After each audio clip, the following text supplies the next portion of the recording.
confirm and go live. Starting soon. Where is me? Yay. It's live. Very good. Very good. Oh man, my hashtag fucked up. I put hashtag anti-lockdown and it took the whole lockdown word out of it. Book. That's okay. Well, I got memed, son. I got memed, son. I got memed, son. I got memed, son. Fucking southern ass accent. Why the fuck is my thing not showing up for Minecraft? Boop. Boop. Boop.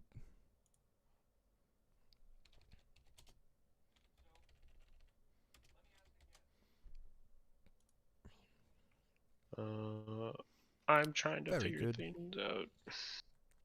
Big same. Kyle's playing a game and he's not on Netflix. Well, it isn't me. Brooklyn Nine-Nine. Why is this not? Maybe. Cordell, are you watching Brooklyn Nine-Nine? No, I'm not watching Brooklyn Nine-Nine. What the fuck? Why? Why do you say that? Well, apparently someone's on the Cordell profile on my Netflix watching Brooklyn Nine-Nine. Oh, it could be Jamie. It's probably Jamie. Oh my god, there's a spider. There's a spider! I'm super dead. You're still alive, dude. I didn't realize I still used it. Oh my god, it is so laggy. Why is it so laggy? Kill it! Oh fuck, there's a creeper. Oh my god, we're dead. Dude, we're dead. Why is it so laggy? What the hell? Because poopy. Oh, I'm dead. Okay. Okay. I don't even know what to do. I'm probably just gonna die. TBH. I'm gonna hide in this cave. I don't understand why it's so laggy though. I just gotta. I'm trying to get my controller support sorted, so. Oh my fuck.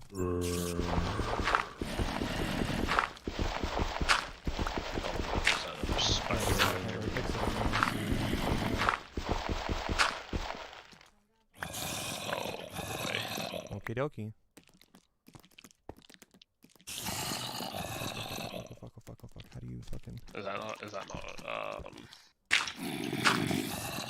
time? There we go. Now I'm safe. Didn't fucking help me. Okay, now I gotta fix this. Oh fuck, wrong button. I think to get my controller to work, Boom. it's gonna be too many effort, so I'm probably just going to use my keyboard. So forgive me if I don't know how to do things. That's all good. I don't understand why it's so laggy though. Maybe it relies on both of our internet connections. Maybe mine's fucking it up. I don't know. No, it shouldn't be a thing. It should be, there's a creeper. It should be just based on my connection. Oh god, there's another fucking creeper. I'm just hiding in the cave, bro. Apparently, I have 1 bar of connection. Connection? Yeah, if you press tab, it shows you what everyone's like connection is like. Yikes. I don't know why it's like that. It's never done that before. Is it because I'm streaming as well?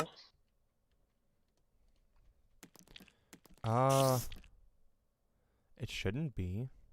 Because, do you see from my connection, do you see, like, full bars? Yeah, you have full bars. If you hold tab, you can see it. What do you have running right now? What are you doing on your... I have, is it Twitch? Oh no, sorry, I don't have, oh no, I do have Twitch. Hold on, give me a second.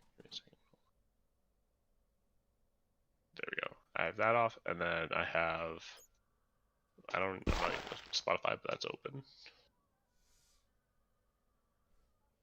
Right now, my download is just being super gibbed. Like it's spiked at 1.1 megabytes per second.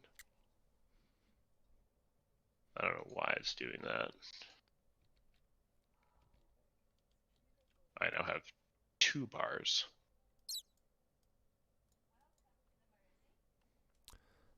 Oh my god. Things are still lagging. I guess that would probably explain it. But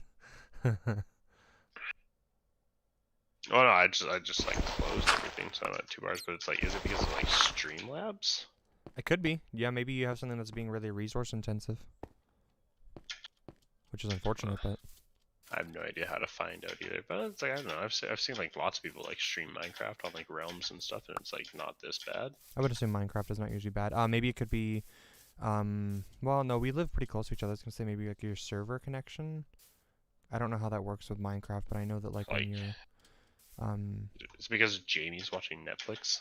well, it shouldn't be. You're plugged directly into your computer, right? Or not your computer, sorry, into yep. your fucking your router. Yeah. That should be I like am, a yeah. dedicated line.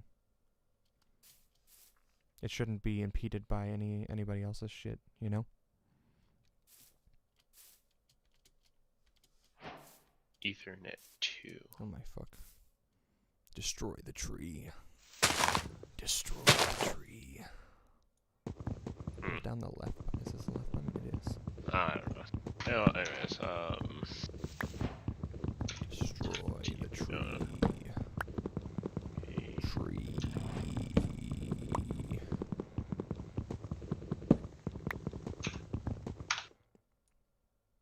Hello. Hello. Hello, Governor. Is the attack button the same as the yeah, it's the same as the action break button. Like button? you, Right. yeah, you left click. Okay. New recipes unlocked. Very good. Very good. Very good. Very good.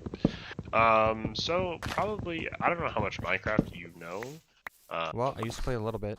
I haven't played in forever. Yeah, I know so it's we changed a have lot. to. True. We essentially need to. I think probably first things first is get like a crafting table. Yeah, and get a house going. And yeah, and we got to get some basic tools and then some house stuff. So it's really good for us to be cutting down these trees, because then if we cut down the trees, we get wood for sticks into tools with the other wood, and then also since we're cutting down trees, we get apples as well. We get apples now? OP. Yeah, you get apples from cutting down trees when they like deteriorate over time. So that's going to be really good for us, because then once we have the apples, our hunger will not go down because we'll have food. Truly. Right. And it's a vegan option. OP. I don't gotta kill the little piggies. I will kill the little piggies. I'll do that for free. Rip. I like pork. What can I say? But is it really free though, if you have to expend energy to do it? We're getting into this again. Got him. You wanker.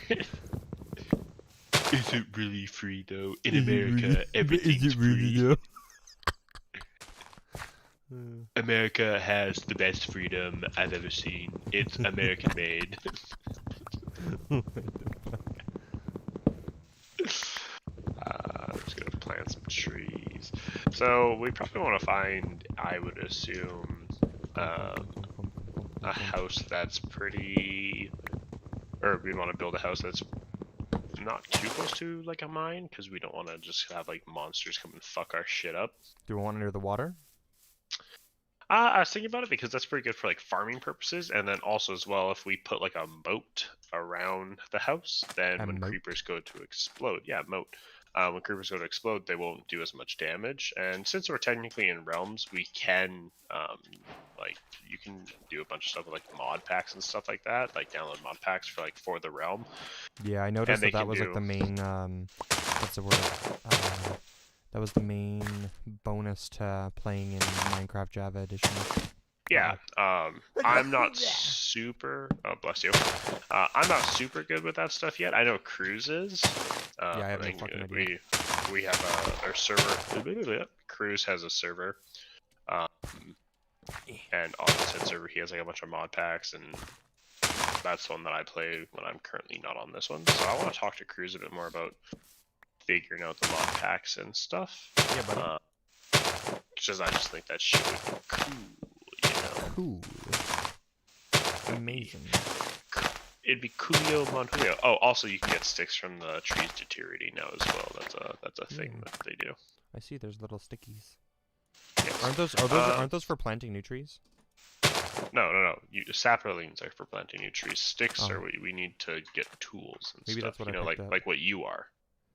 What, me? Yeah, you're a tool. I just called you a tool. Truly. At least I'm useful. No, you're a shovel. Probably like the least effective tool there is. Law, You're breaking grapple. We don't need that shit. Because I gotta flatten Anyways. the space. Oh, we're gonna Baby. Why? Is this where we're building the house? Oh yeah. Pre-built island, baby. Pre-built island. Oh. I mean, I guess. Makes sense, right? Sure. Well, I thought here's I a was crafting like zooming table. by those flowers to whatever side this is. Is there northeast? Is there like a directional? Yeah, if you hit it's one of the F keys. It's F. F3. If you hit F3, it brings up a whole bunch of shit. Amazing. Yeah, and so it should tell you exactly which way you're facing. It's right below the chunk. It shows you where you're facing. The chunk? Yeah, so if you hit F3, like it'll be like Minecraft, blah blah blah blah, vanilla server, blah blah blah blah blah blah. Facing west. And then and it'll show you which way you're facing. Then you just buddy. hit F3 again to close it. Look So west to the I beautiful built flowers. us. Correct. Those will be the two poppies that signify my love for you. Did you just crouch? Yeah. How do you do that? Shift. Amazing. I have mine set so that you. Yeah, I have mine set to toggle, so I don't have to hold it. How do you toggle it? You have to go into if you hit escape, and then you go into the options. Amazing. And then options, you go to controls, and then you where it says like scroll down. So I see something that says shift, probably, right? Yeah. Maybe, I don't know. I think it's at the top actually. I think it's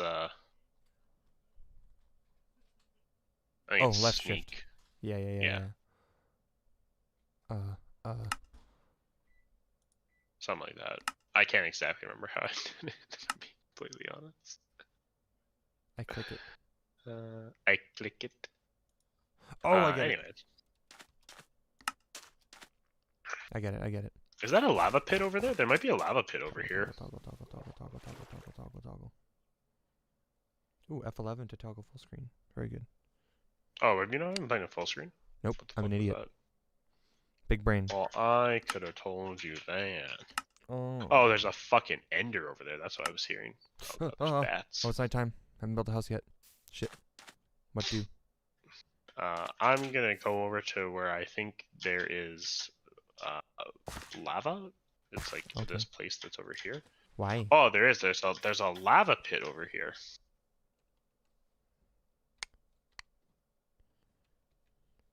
I don't know what I'm doing. Do you see me? Do you see me over here with it? I see the light, yeah. Is I that hear the lava? Fucking skeleton. Yep, this is lava. I hear a skeleton. Skelly boy. Oh, there's also some sheep. Very good. We need to kill those. We kill the sheep.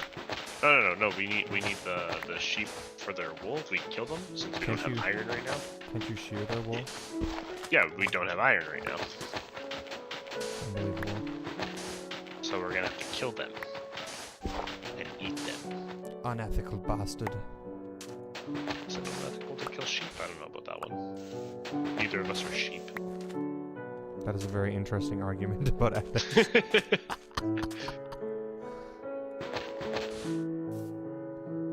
I replaced the ground with sand. Did you build a shovel, or are you just using your hand? I'm just using my hand, baby. Why don't you use the shovel? It'll be faster. With a small brain. Okay, come grab a shovel, you wanker. Come grab a shovel. I'll fucking make you one. Very good. Throw it at me. Oh, throw it at me. It's right there. It's right there. Ooh. Oh, there you go. I need to make a sword.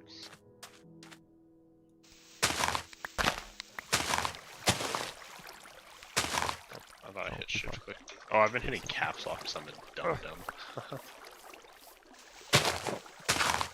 Wait, why do you want to replace the ground with sand? Because it needs to be uniform. Why not replace the sand with ground? Because the ground is sand. No. I mean, I guess technically you're not wrong, and I hate you for it. Oh my god, there's a big slime. There's slime in this game? Yeah, you want to see that big fatty over there? Where is he? Where is he? Oh, there's some blue flowers. No, I don't see him. I'm blind as fuck, bro.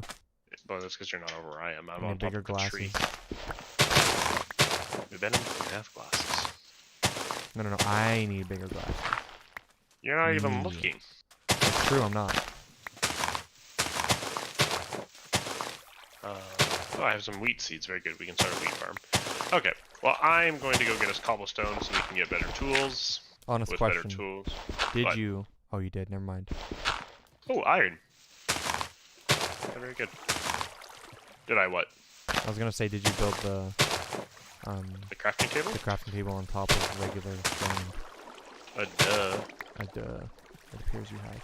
I don't know if I have enough sand to make my beautiful haven where I want to, but I'll try. I got 20 sand. Beep, beep, beep, beep, beep. Oh fuck. Oh goddamn. Big brain. No.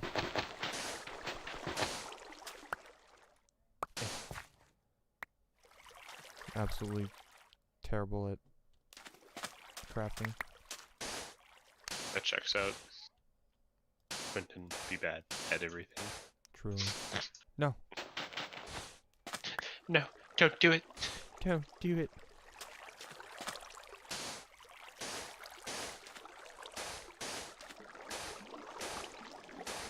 Why does there have to be a fucking Enderman down here, bro? Enderboy. I love Endermen. They're my favorite. They're my favorite. Why? I don't know, because they sound like they're eating apples all the time.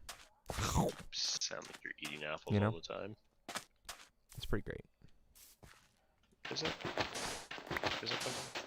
It is. Is it? Is it? Because then I guilty? know they're vegan.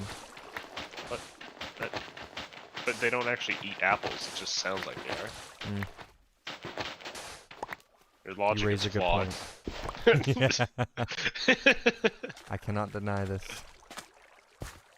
Speaking about flawed logic, great way to segment into one of our topics for tonight. Truly. Brought to you by Novus. We have some political stuff to talk to people about tonight. Do you mind bringing up some points? Yeah. Recently,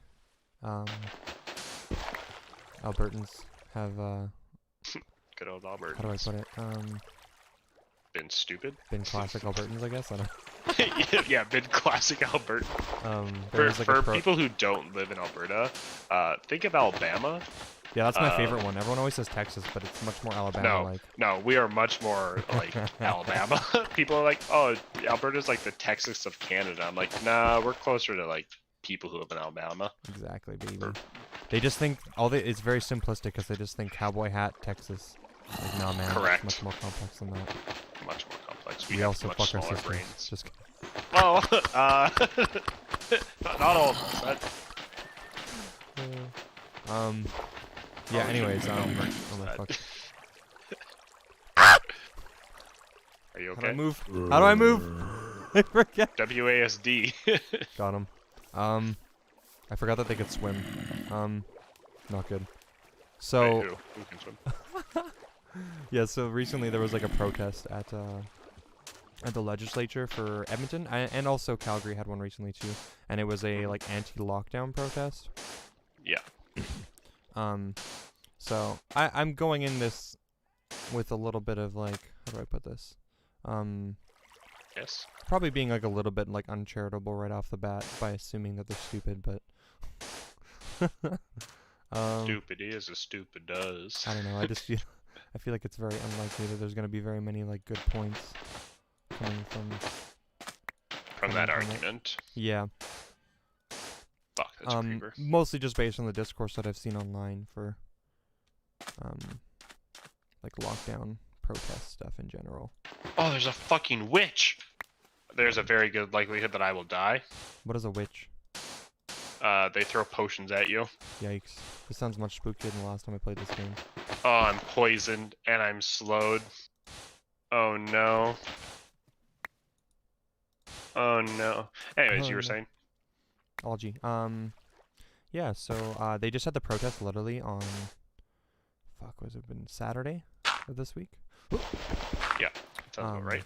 Yeah, so I got a couple videos to like essentially react to at some point in time, which will be great. Oh, but you don't have any like discussion points? Any what, sorry? Any like discussion points? Well, there's things that we could like talk about. I find that most of the stuff tends to be easier to talk about in like a response manner because there's so Oh no, they're zombies! They're after me! I have a heart! They're after me. Sorry. Because there's so much like information to like I guess reply to at any given time with it. Like there's just so a huge tactic that they use is just like a massive influx of information that you have to like debunk essentially at any given point. It's like Quentin, I need help. There's a spider after me. There's a skeleton. I'm behind you. Oh, you just keep running, boy. I only have half a heart. I need food. Come here, bitch. Dude, this spider's fucking out for blood. Take my sword, Quentin. That's fine. I'll beat him up. I threw my sword at you. That's Use fine. it. I don't need it. I'll beat him. He's in the water. When I hit him, he flies back. And the sun's up, so he's probably going to become docile soon. Right? Is that how it happens? Not if you keep attacking him. Very good. Okay. Well, I'll keep attacking him. Since he's actually off. Oh my god, what the fuck is that floating box thing? That's a bee. Bees are in this game now, too. Big spook. Correct. Yeah, I find with any kind of conspiracy theory stuff, I find that like on the cusp or like on the fly, I guess, like making comments about it, tends to be like not really effective because they move their goalposts like infinitely. That's like the hardest part about conspiracy and like and fucking with it. You know you do more damage if you use the sword, right? I have to what? You do more damage if you use the sword. Oh yeah, 200%. Why don't you use the sword? Cause I'm stubborn. Right? I got nothing on that one. Did he drop any string by chance? If he did, I have no idea. Oh fuck. Press E. It'll bring up your inventory. E. Doesn't look like it. No. Motherfucker. Damn, I already used up all my shovel. OP. Correct. That's fine. I can make you a better one because we have iron now. But I'm not going to. Very good. Amazing. I'm going to make a better pick. And I'm probably going to die. Very good. Anyways, you were saying? Yeah, so like when you're dealing with conspiracy theories, it seems like it's pretty difficult to like nail them down on anything like on the fly, because a constant like tactic of conspiracy theories is to like move the goalposts anytime that you address anything. So like addressing anything on if I were to just like try and like debunk how do I put it, like anti-lockdown rhetoric on the on the fly, I guess it'd be pretty like difficult to like get every point right, like at least the like important ones. So I find like responding to things as they come tends to be like pretty good. It doesn't really matter though, that's just like my preferred like method. If we're just talking about conspiracy theories in general, I think that it just tends to be like a I think it stems from like hyper skepticism. Right. From what I could tell, I was trying to find like words to describe it really well online, and the best thing that I could find is it seems like a form of like I don't know if I'm pronouncing this word right, but like Pyrrhonian skepticism, I think. Which is like big word, little brain. Yeah, it's like essentially like a form of skepticism that's like extreme skepticism. So like it seems to me like it's like an irrational form of skepticism. Right. Where like a skepticism is really important for just like you little fucking chicken. Human survival, I would say even. it's important to be skeptical of things, right? That's why when I see information that ends up being like conspiracy theories and stuff, that I like don't tend to believe it right off the bat, and I search for more evidence. That's me being skeptical of like the trustworthiness of the sources and stuff. Right. I think that's just something that a lot of people that fall for conspiracy theories just lack, is just like the ability to like question things and to prioritize evidence in like an important way. Right. Gotcha. Yeah, I don't know. just So that's like my muffled my best like on the comments. cusp like take, I guess. I don't Dude, know. there's so many flowers over here. Oh, another sheep I can kill. How very good. God damn it. Dude, there's like a shit ton of flowers over where I am. Like literally a metric fuck ton of flowers. Amazing. Oh, and some pigs off in the distance. Piggies, run piggies. Kill them. Meat's Okay. back on the menu, boys. Oh no. Okay, this feels good, and then I will build the door over here. Yeah. Why would you build the door over there? That seems kind of weird. Because. I just want to make it back to our little island in the sun. Yeah, buddy. Okay. So I can The cook platform meat. is good. Now we build. What's really good about us being on like a floating island is if that spider had dropped from the string, we could have made a fishing rod, and with said fishing rod, we could have fished for fish, and then we could have cooked said fish in the furnace that I have created. Very good. Why are you two-handing blocks? What a weirdo. I don't know. For some reason, they're both. How do you do It's that? because it's in your offhand. Like it's so if you press E right beside the book, there'll be like a little like block beside the book to the left. So I put sword in that hand, right? If I put sword in that hand, that's supreme, right? No, it's meant to be a shield. Oh fuck! How did I put my dirt in there? So if I put the sword in that hand, it's useless? I think so. Okay. I don't entirely know. I'm being completely honest. Very good.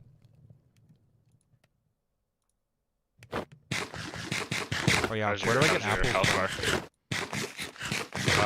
When we cut down the trees, the apples should like fall. Is that a beehive? Oh, there's a beehive over there and a pig. Is the maximum things that stack into one pile 64? Not all things, but most things, yes. Okay, very good. La, la, la, la. I want to make us a bed now, so that we. How do I craft? Is that the Q button? No. No. Q drops it. So you're gonna be looking at the crafting table, and you're going to right click on it, or yeah, just right click. Okay. So I'm gonna pop a bed down, and then you're gonna want to right click on it so we can respawn. You can set your respawn point. Very good. Because this is our island in the sun. In the sun. There's a cooked chicken in the furnace for you. That's okay. No, you need to eat, or else you'll take damage and you won't be able to run and stuff. True. How do you run, by the way? I double tap W, and it does that for me. Okay. So maybe it'll work, I guess. I have to make wood. Assume. Or I have to make oak planks before I can make any other kind of wood stuff. Here, I have a little. Here, have some oak planks. No, I have a bunch. I'm just wondering if that's how I get sticks and yeah, stuff. Yeah, I have to make oak planks. Yeah. Cool. Correct. Is this bee gonna hurt me? Okay, no. The answer is no. The answer. So don't is go down no. the little cave, little bee. You'll get trapped down there. My fucking nose is itchy as shit, dude. Oh, my axe did not. Oh, I have a bunch of eggs too. I should probably make a chest, but we'll get some more wood for that first. Very good. Also, there are beehives. Yes. Do not break them, or else the bees will murder you. Oh man. Big sad. But you can apparently get honey. Oh fuck. Ooh, I can make a chest. I make a chest. Oh, very good. I was gonna make a chest, but if you're gonna make... Is that a fucking zombie? You motherfucker, I see you. You can't hide from me. Zombie? Eat shit, zombie. Oh, what the fuck? Why is there a little, like...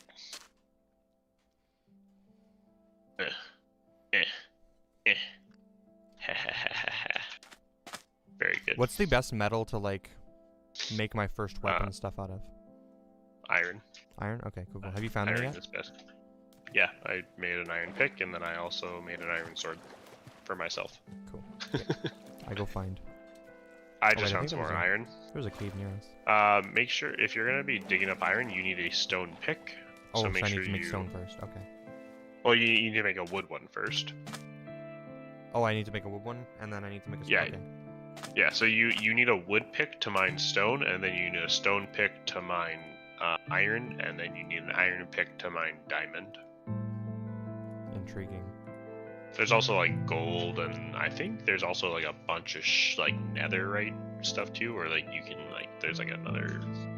Netherite is technically like an alloy because you smelt netherite scraps with gold, and so it becomes like an alloy that's apparently really fucking strong. I don't entirely know. I don't know a whole lot about this game, if I'm being completely honest. Same. I used to at one point, and then I quit playing for a very long time. Same. But here we are. Who would have thought we'd be here? Not me. Ouch. Paul I hurt myself. Best. Oh, no, no, no. Oh, no, no, no. Don't look at him. Don't look at him. Don't look at him. Oh, Oh, you the Enderman? Oh, I think I looked. Oh, no. Are you in danger? Oh, I fell down this thing. Oh, I should dig my way up. Oh, no, if I dig that, then... If I dig that, then the water will come. Oh, no. Yeah, no, that's fine. If you dig that, then you can use the water to get up, Quentin. No. Because then it'll flood the cave. Useful cave. Of usefulness. Do you see him? Oh, there's a fucking skeleton, though. Yeah, buddy. Ow. Oh, no! I looked at him!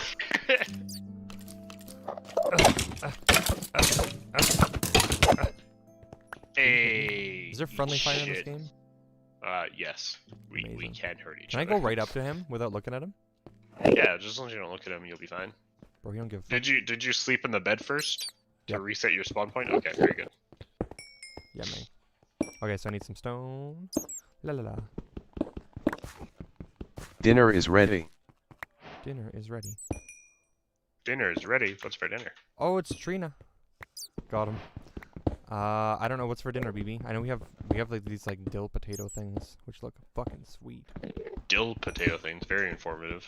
Yeah. Dude, I can hear the fucking skeleton, dude. Skelly boy. Yeah, I can hear the skelly boy. My butthole is clenched. I just want the coal. Yeah, you're getting coal for torches, right? And so you can smelt iron. Right. Because I can see, but I think my stream... Stuffed potatoes and meatloaf. My stream can probably barely see. Whatever you can see, your stream can see. Replying to Trina X Ellis, XD. Damn, this guy's like on my ass right now. It's nighttime, so I'm going to lay down in the bed. Got him. Oh, fuck.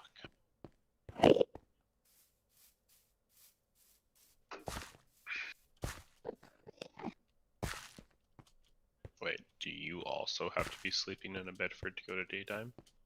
Probably. Here, I'm on my way. I'm on my way. The problem is we only have one bed. Oh man, why'd you only build one bed, idiot? I only had enough wool for one bed. Sleepy time. The bed is occupied. I know there's a way to do it so that you can have like if only one person goes to bed, it should reset it. But I can just do this. Set. Hello, creeper. Hello.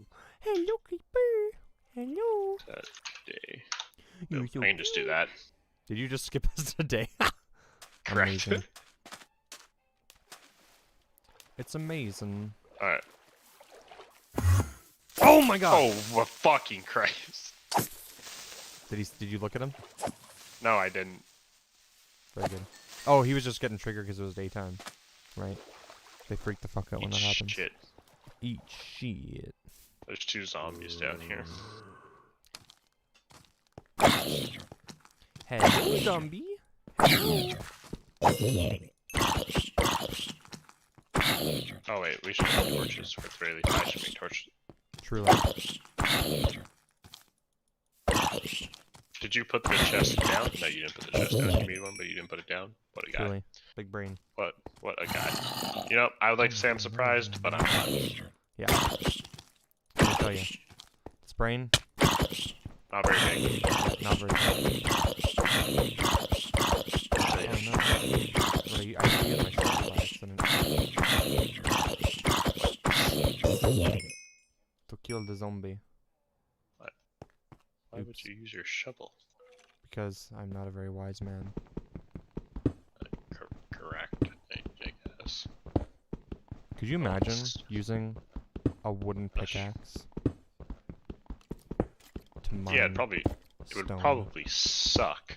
Sounds like the most ineffective thing I've ever witnessed. Well, I mean, they had to start with something. Truly.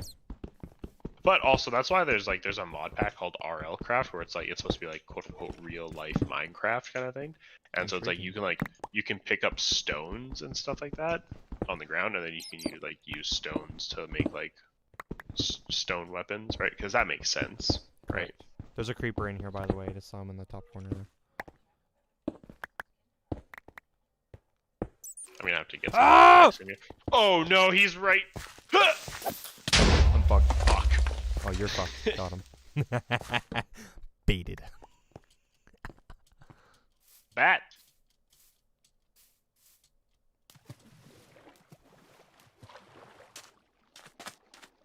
Okay. 1 second. I get food. Shit zombie. Eat shit zombie. BRB. Very good.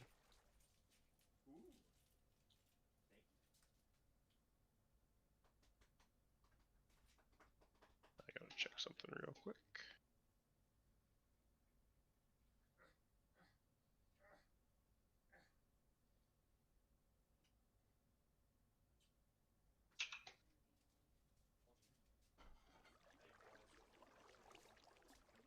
Why are zombies such wankers? I mean, it's my own fault for being down this cave, but...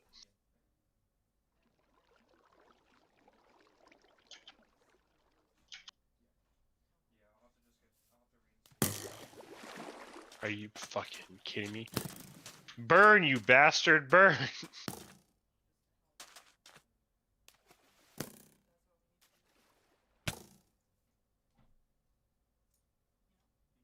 Fucking lagging again, bro. Why is there another creeper here? Thank you. Looks good. Oh my god, the lag. The Did lag! you get blown up again? Bro, I'm lagging again, bro. Got him. What's your thing? You got full connection now, though, baby. I know. That's why I'm confused. I'm like, why am I lagging? Why? Okay, I'm gonna start to build the walls of our beautiful house. Why does this stone look... Is this stone? No, it's cobblestone. Oh, you have to like cook it to make it into regular stone. Yeah, don't you? yeah, you have to cook it to so make regular lame. stone. It's so lame, oh my god. That's so lame. It's so lame. Okay. Do you... Oh, you need to use coal in the furnace to do that, don't you? Correct, there's coal in the furnace. Oh, that, But don't use up all our fucking yeah, it's gonna coal use up all the turning coal then, no. I don't want to. It's very good. too much I'll effort. murder you. Too much effort, baby. I'm just gonna build the walls. Ow. That was not very wise of me.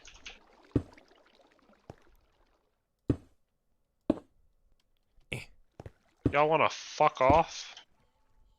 Oh, more iron. Dude, Iron. I can hear the zombie. He wants another fucking creeper. He wants another creeper? No. There's another fucking creeper. Why don't you give it to him? Oh no! I have made mistakes! Wow. That was... Oh my god, did you get blown up again? I didn't get blown up, but there was another creeper. Are you in the... Are you down there again? Yep. Oh my god, Oh, there's another zombie. So many thingies. Dude, Dude, I'm monster killer extraordinaire. Truly.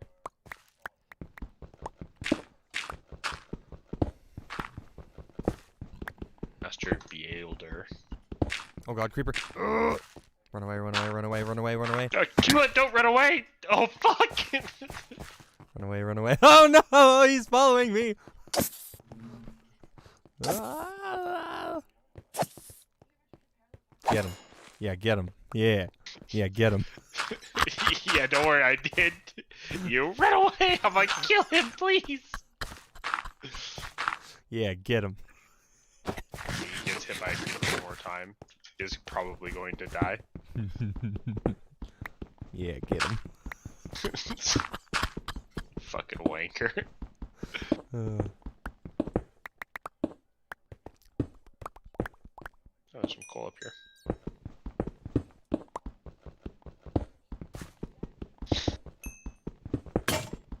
Nope. There goes my pickaxe. Time to build a new one. Oh, you have stone now, so. True. He'll be able to build a more durable one. That's for Yeah. damn sure. Oh no, there's a fucking zombie kid. Zambay. Zambambi. There's a baby zombie after me. Baby zombie? Interesting. Yeah, it's a fucking little child zombie. They're really fast. Did you provoke him? No, they just run at you. You must have provoked him. No, they... Listen here, motherfucker. A fucking creeper!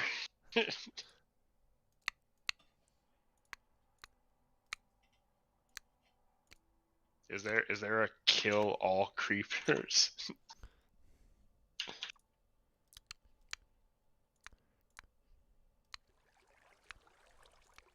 Damn it, there's not a kill all creepers command. Got him. I just want all creepers to die. Ow, that did a lot of fucking damage to me. Okie dokie. I mine more. Oh, hurt myself. A dang gun hurt myself. Oh, I'm no. finding a decent amount. Oh fuck, there's a fucking skeleton and I have no health! Skelly boy. Get him. I have no health? No, no, no. I was talking to the Skelly boy. Oh, you're an asshole. Got him. Oh fuck!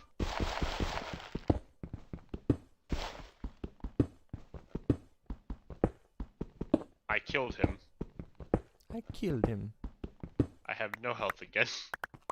Very good. Good job. Bro, I'm on the edge, bro. Of living. Nothing else. I'm not a big fan of edging, TBH.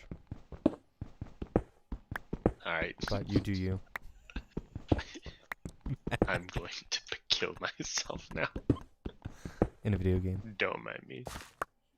Probably in real life. Unbelievable. Actually, knowing me, is it unbelievable, Quentin?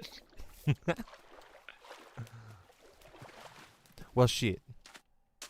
Well, shit. No! Boom. Oh my god, I'm alive somehow. I'm alive. Yeah, I'm getting the fuck out of this game before I die with all this loot.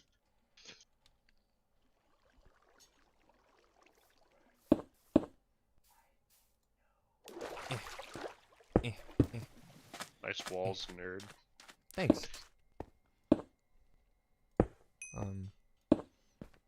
Jock. Got him. um. Fucking roasted. You sure got me. Yep. I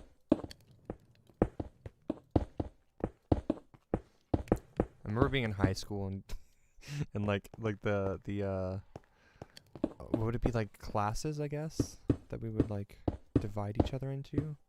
Or no, it's more of a clique, I guess. No, Not clicks. really It's clicks. It's kind of class-based though, but I don't think it's more of a class-based. I think clique it's more thing. like socio-economically based. yeah. It was interesting anyways, because like there was definitely a clique that I would describe as prep, which just sounds like a funny word to me now. Yeah, it's the you know? it's like the preppy click. Yeah, preppy. Yeah, it just seems like like thinking about it now. It just seems like a really interesting word to describe that group of people.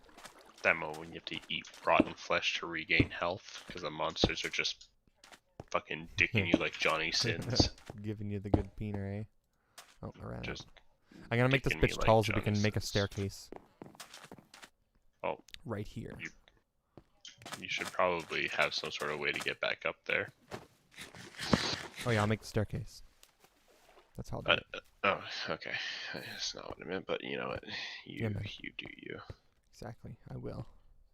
And also, I don't have anything witty to say, unfortunately. And also, Embarrassing.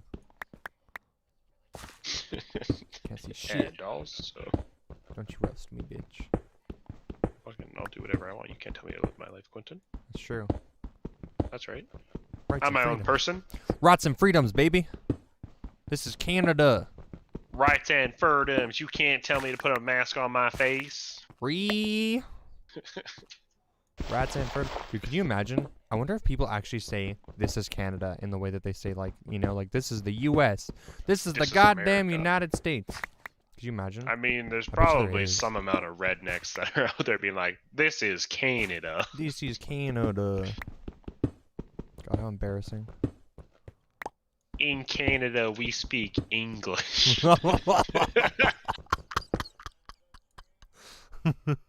How about you? Got it. How about you? Yep, that's some good English right there. How to offend any Newfie person ever. Oh, don't you know there, bud? Don't you know there? Don't you know there, bye. Oh, yeah, dude, that's right. Don't you know there, bye? I'm gonna be real though, that's like one of my favorite things that they do. That they say bye. I don't know. It's great. Like unironically, I love it. Yeah, you know, that's fair. Okay. How's my... Okay, I have a bunch of iron in the furnace. Don't take my iron. I'll kill you. Iron. Aaron.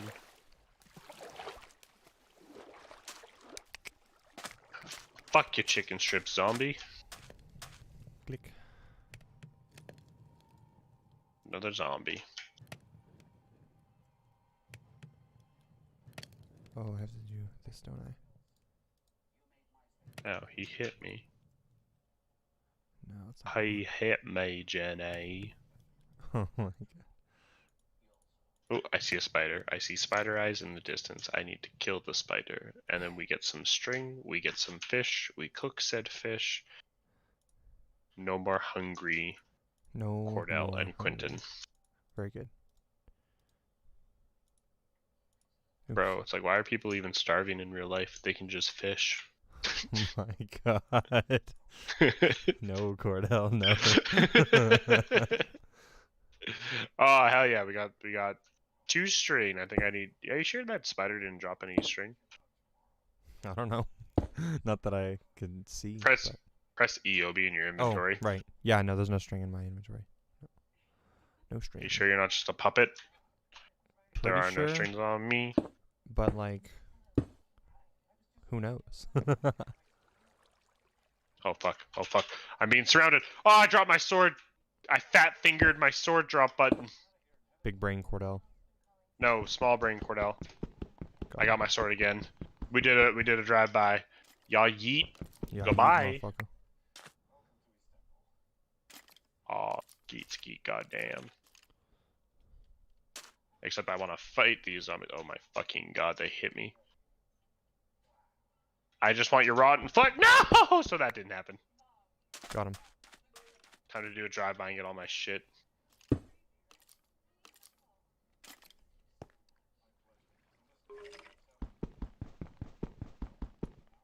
I would like all my stuff back, please. Please? Thanks, fuckos. Oh fuck. Oh fuck. I'm trapped. No, we're good. We're good. We're good. Did I forget anything? Wait, I had iron on me? What the fuck? Cordell, you're smoking crack. Truly. Sometimes you just be smoking crack. What can I say?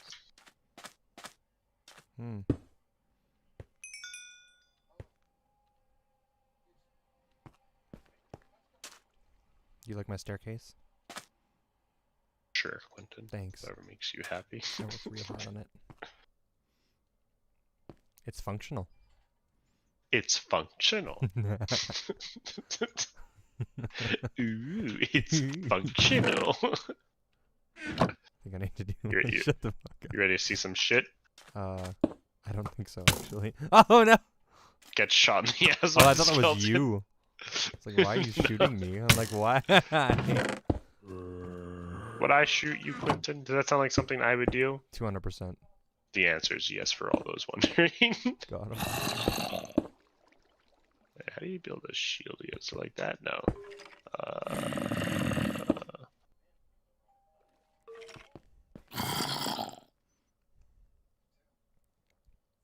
Wait. Because I don't. What the fuck is the thing for a shield again?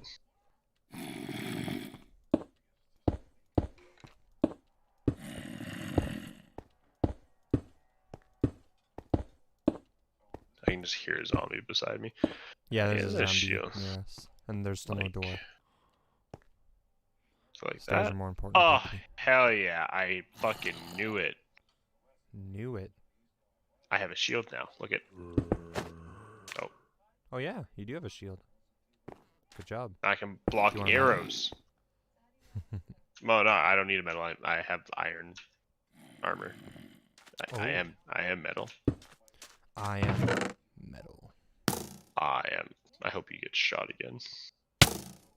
I just died. Oh no. Oh my things. Yeah, go get your stone pick. Hey, I put your stone pick on the ground. Oh, Wanker, man. come take your stone pick. It's right there on the ground. Oh man, I gotta reorganize all the shit. Okay. Yeah, I'll go be our defense. I'll go kill the skeleton that's shooting you. Where is he? How dare you shoot my brother? Oh My fuck, brother. he's shooting me. That's right, motherfucker.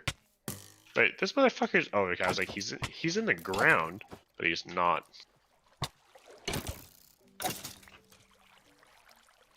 Eat shit and die. Shit. Any more words of Kyle Levis? Eat my shit. Shit. Except he got that from a movie. Likely. I can't remember what movie it's from. I know there's some good actors in it though. But I have no idea. Oh, a piggy! Enjoy death. Sorry for all of those that had to witness that, but I needed the meat. Got him. Wish I not that sword.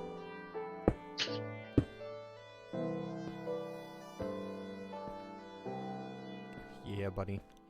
I don't want to go exploring this cave. I want to get more food for us so that we have more food. There's a bunch more flowers over here.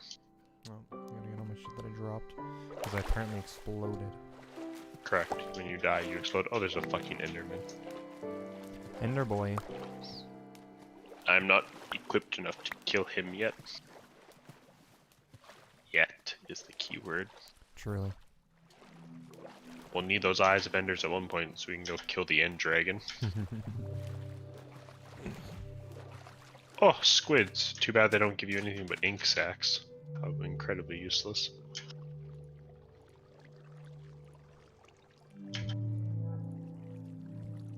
Is that a cow I see in the distance? It is. Oh, there's two cows in the distance. Oh, you're both dead. Big sad. We need the food, Quentin. You haven't started a wheat farm yet. That's true. Maybe if you would start a wheat farm, I wouldn't be out here committing genocide on cows and pigs and the other farm life that is in Minecraft. So whose fault is it really? Is it technically genocide though? Is that not called genocide when a person kills and starts killing like an entire group of people? Well, maybe. I thought you had to kill that group of people for a very specific reason for it to be defined as genocide, but maybe not.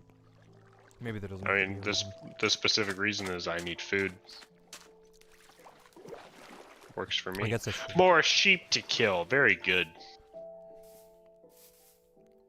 Even though we definitely have enough iron where we could be shearing these sheep. I just want you to know that, Quentin. I could be shearing these sheep. Wow. But instead I'm killing them. It'd really be like that. It do really be like that sometimes. And by sometimes, I mean all the time. Yeah. We kill all the sheep. Say is Cordell there? All the time then. All the time, baby. It's like, is Cordell there? Yes. Hide your sheep. Hide your sheepies. But good news, I have 4 more wool, so that means we build another bed. Therefore, you have another bed. Therefore, when it becomes nighttime, we go sleepy. Or I could just continuously set it back to daytime again. These are no, it's probably a good idea to build the bed. I could do. No, I knew I saw your thing. Did you put a door on the house yet? 1 second, I gotta kill zombie. No. Oh my god, there's 2 of them. Oh, no, no. Nope. Nope.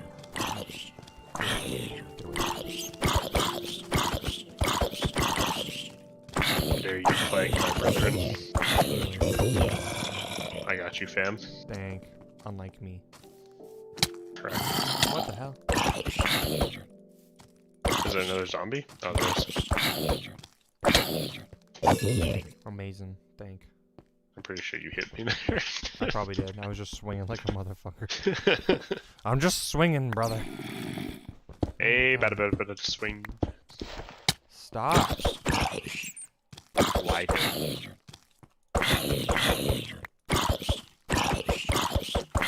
I don't have any wood. Fuck, I don't have any wool on me. Or wood on me. Dude, here, I obviously have wool on me. Gimme? Gimme? Gimme? Gimme, never guess. Don't you know your manners yet? Nope.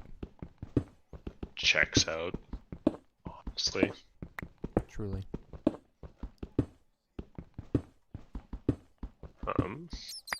So I've been enjoying. You said you had you said you had two videos to watch, right? Yes. How long are the videos? No idea. I can check real quick. It's probably a good idea. I just saw them on Facebook and I was like, save.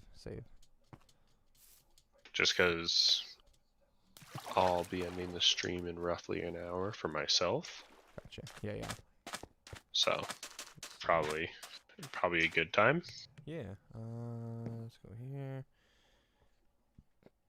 That does the full screen thing. Let's see.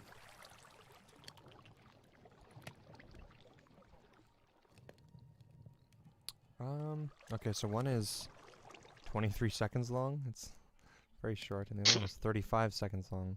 That's interesting. Oh, very these are good. gonna be longer than that. We have very long videos to I be might have to watching. find something else here.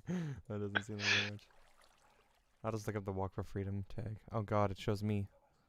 Got it. Oh god, it shows me. Yeah, that's how I feel. It's me. Oh no, it's me. I guess I could just scroll through this shit too. That'd be funny. Sure. Yeah, I don't know. The two that I have are really short, but I'll probably just scroll through the other stuff and just keep going until I feel satisfied with it. Likely. Fair enough. Oops.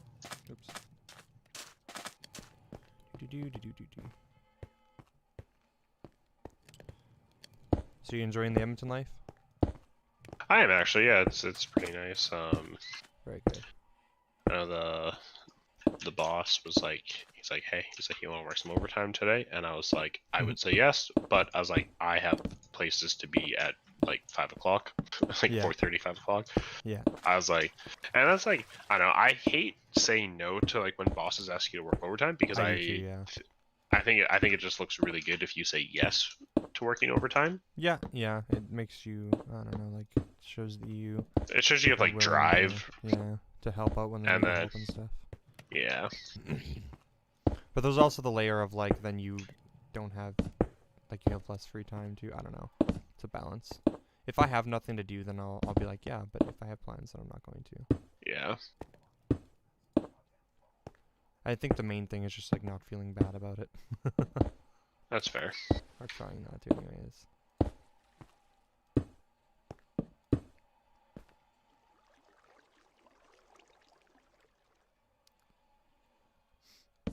But yeah, you're pretty settled in with your work stuff now, eh? So that's pretty decent. Correct. And yeah, I know he was saying like he's like if I like asked you a bunch of times and like every time you were saying no, then he's like kind of would be like a different story. And I was like, yeah, I get that, but like also at the same time, it's like, I don't know. I feel like employers should should expect you to have a life outside of work. I think you should be allowed to say no infinitely, and never have it be held against you. That's probably one of the most frustrating things about like the way that we have our like current work system designed, and like I guess that the way that we've like socially constructed it, I guess, is that there's like this like expectation of you to pick up whatever shifts and stuff, and like I don't know, drop everything at any given time for your work, and if you don't, then you're like perceived as lazy or I don't know, you know, uncaring or whatever. It's kind of frustrating. When you're just like living your life. I agree, and it's like when he said that, I was kind of just like, yeah, like I agree, but like also at the same time, it's like I don't know. I think that theoretically outside of work, you know, if I choose to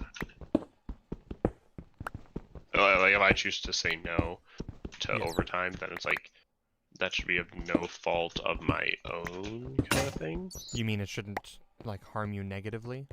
Yeah. That's kind of my whole point. Yeah, I think that like, our the way that we view it is pretty dumb. I agree.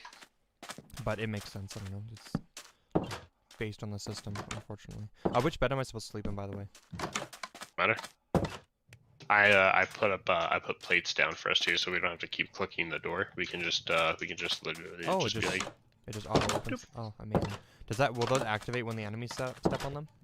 I don't think it activates for monsters. It might. If it does, I can pick out the one outside and I can switch it to like a button or something if need be. But like, I don't think it's that big of a deal. Cool. All G. Nice little house coming along. Not bad for like the first like what hour? Yeah, I would say so. We have like I have full iron armor. You don't, but I've been building the house. I'm like I want us to have a place where that's like technically safe or whatever. True. Yeah, I really just built like a little like rinky-dink little like 6x6 wood house, and I'm like, very good. That's good enough. If I'm like out adventuring and I'm really far from the house, then I'll do that. But I like to build the main house bougie AF. Fair enough, my guy. Yeah, we are kind of like in like the middle of a lake. This is actually like kind of cool. It's like a lake on one side and like a swamp on the other. Mm-hmm. Seems like it's a pretty decent location. I think so. Baller. Dollar bills. You know. I'm gonna put some cooked meat in the chest. Okay. In case, like if you need stamina. Oh, I died.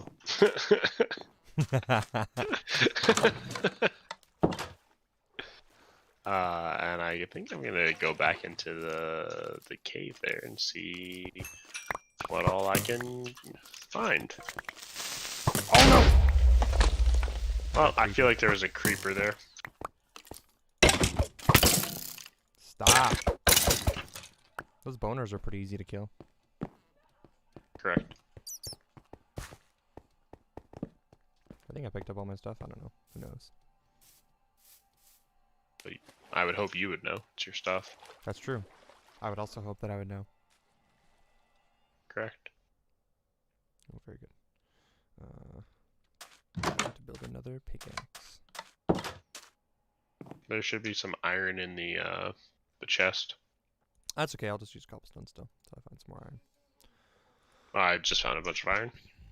Oh, okay. I have like 10 more blocks on me, so. Fuck 'em. Fulcrum. Just need a little bit more stone to finish the house. I don't know. Probably another 64 blocks or whatever the hell. Okay. Very good. Very good. And then it will be all G. Man, I am... Oh, it's because like, the creeper blew up on me. I'm like, man, my health is just fucking ganked. Yeah, you only respawn health if you have full hunger. Belly. Yeah.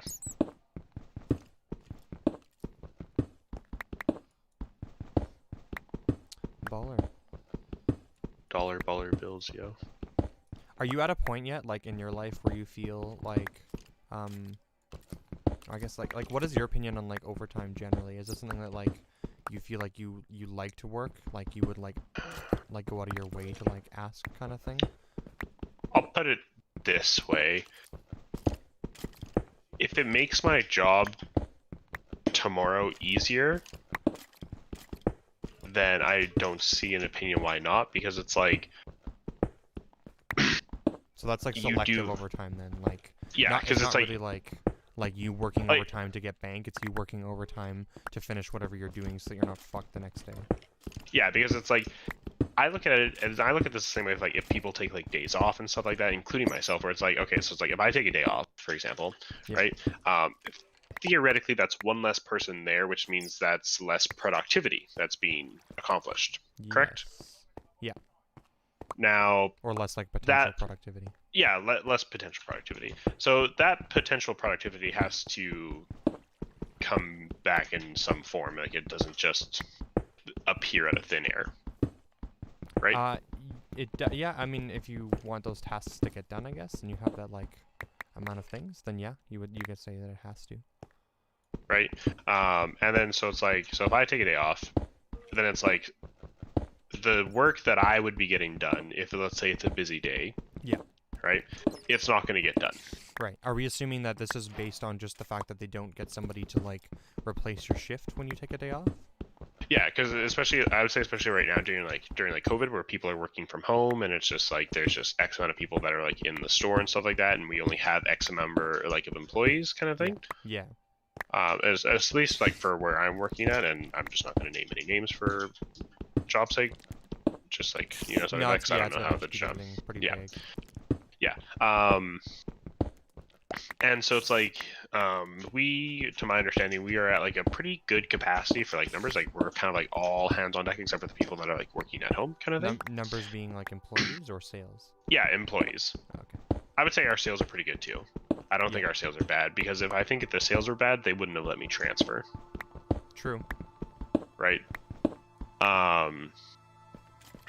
And so, since we're, I'd say that at like pretty close to full capacity for like employees wise, it's like if I call in sick or I take a personal day or whatever, there isn't really someone that they can just call in to be like, hey, like we need you to come in for 24 hours or for like a shift kind of thing, right?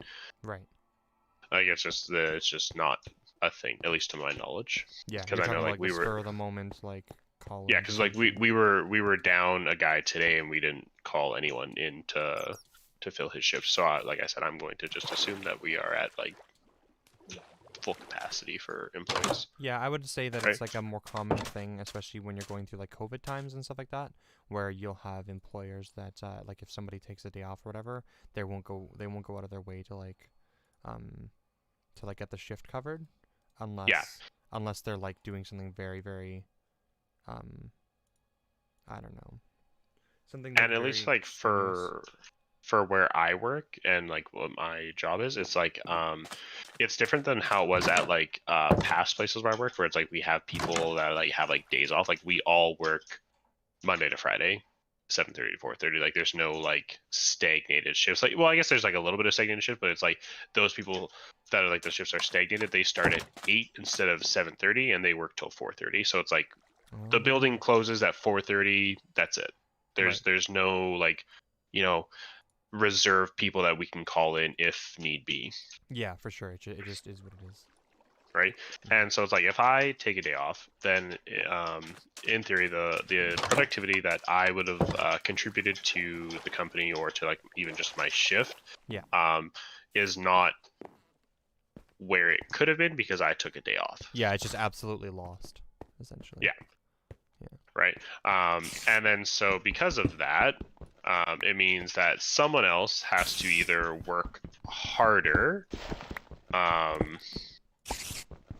to try and make up the time that was lost due to me not being there, or they aren't able to make up that lost time and they aren't able to, you know, get their job done because they were focusing on what my job would have been for the day, and then it's just, you know, the next day someone has to play catch up for their job, and you know, it's kind of like a self-feeding cycle. And then people start getting shit on and stuff because they're not getting their work done or whatever kind of thing. Yeah. And nobody actually like evaluates the actual reasons as to why things aren't getting done. Nobody actually like thinks about the real reason as to why. They just look at like the people and they're like, hey, why didn't you get this why done? isn't this and done? It's like an infinite, I fucking hate it. It's so annoying. And I don't think that my company that I work for now is like very like hard on that, like being like real hard asses about stuff like that, because I haven't experienced that in the workforce, which is I think is really good. Yes. But I feel bad myself, like as an employee, I feel bad because my whole purpose of working at this corporation is to obviously like get a paycheck so I can continue living. But it's like that's why everyone takes jobs, because it maximizes their happiness. Yeah, exactly. And get paid and then you from like that's the whole point of everything. Yeah, and it's like even if I'm not making as much as I was at previous places, I enjoy this line of work more than the other places that I've worked at. Yeah, for sure. Yeah, it just makes you happier. Right. Just in general as a job, not even talking about. I'm guessing not even talking about money, right? You're talking about just the work that you do in general. Yeah, just the work that I do, and because it's like money's kind of like money is obviously like a big factor. Like I can't sit here and say that money is secondary because it's money, like obviously money is not. directly tied to happiness, to personal happiness. Yeah.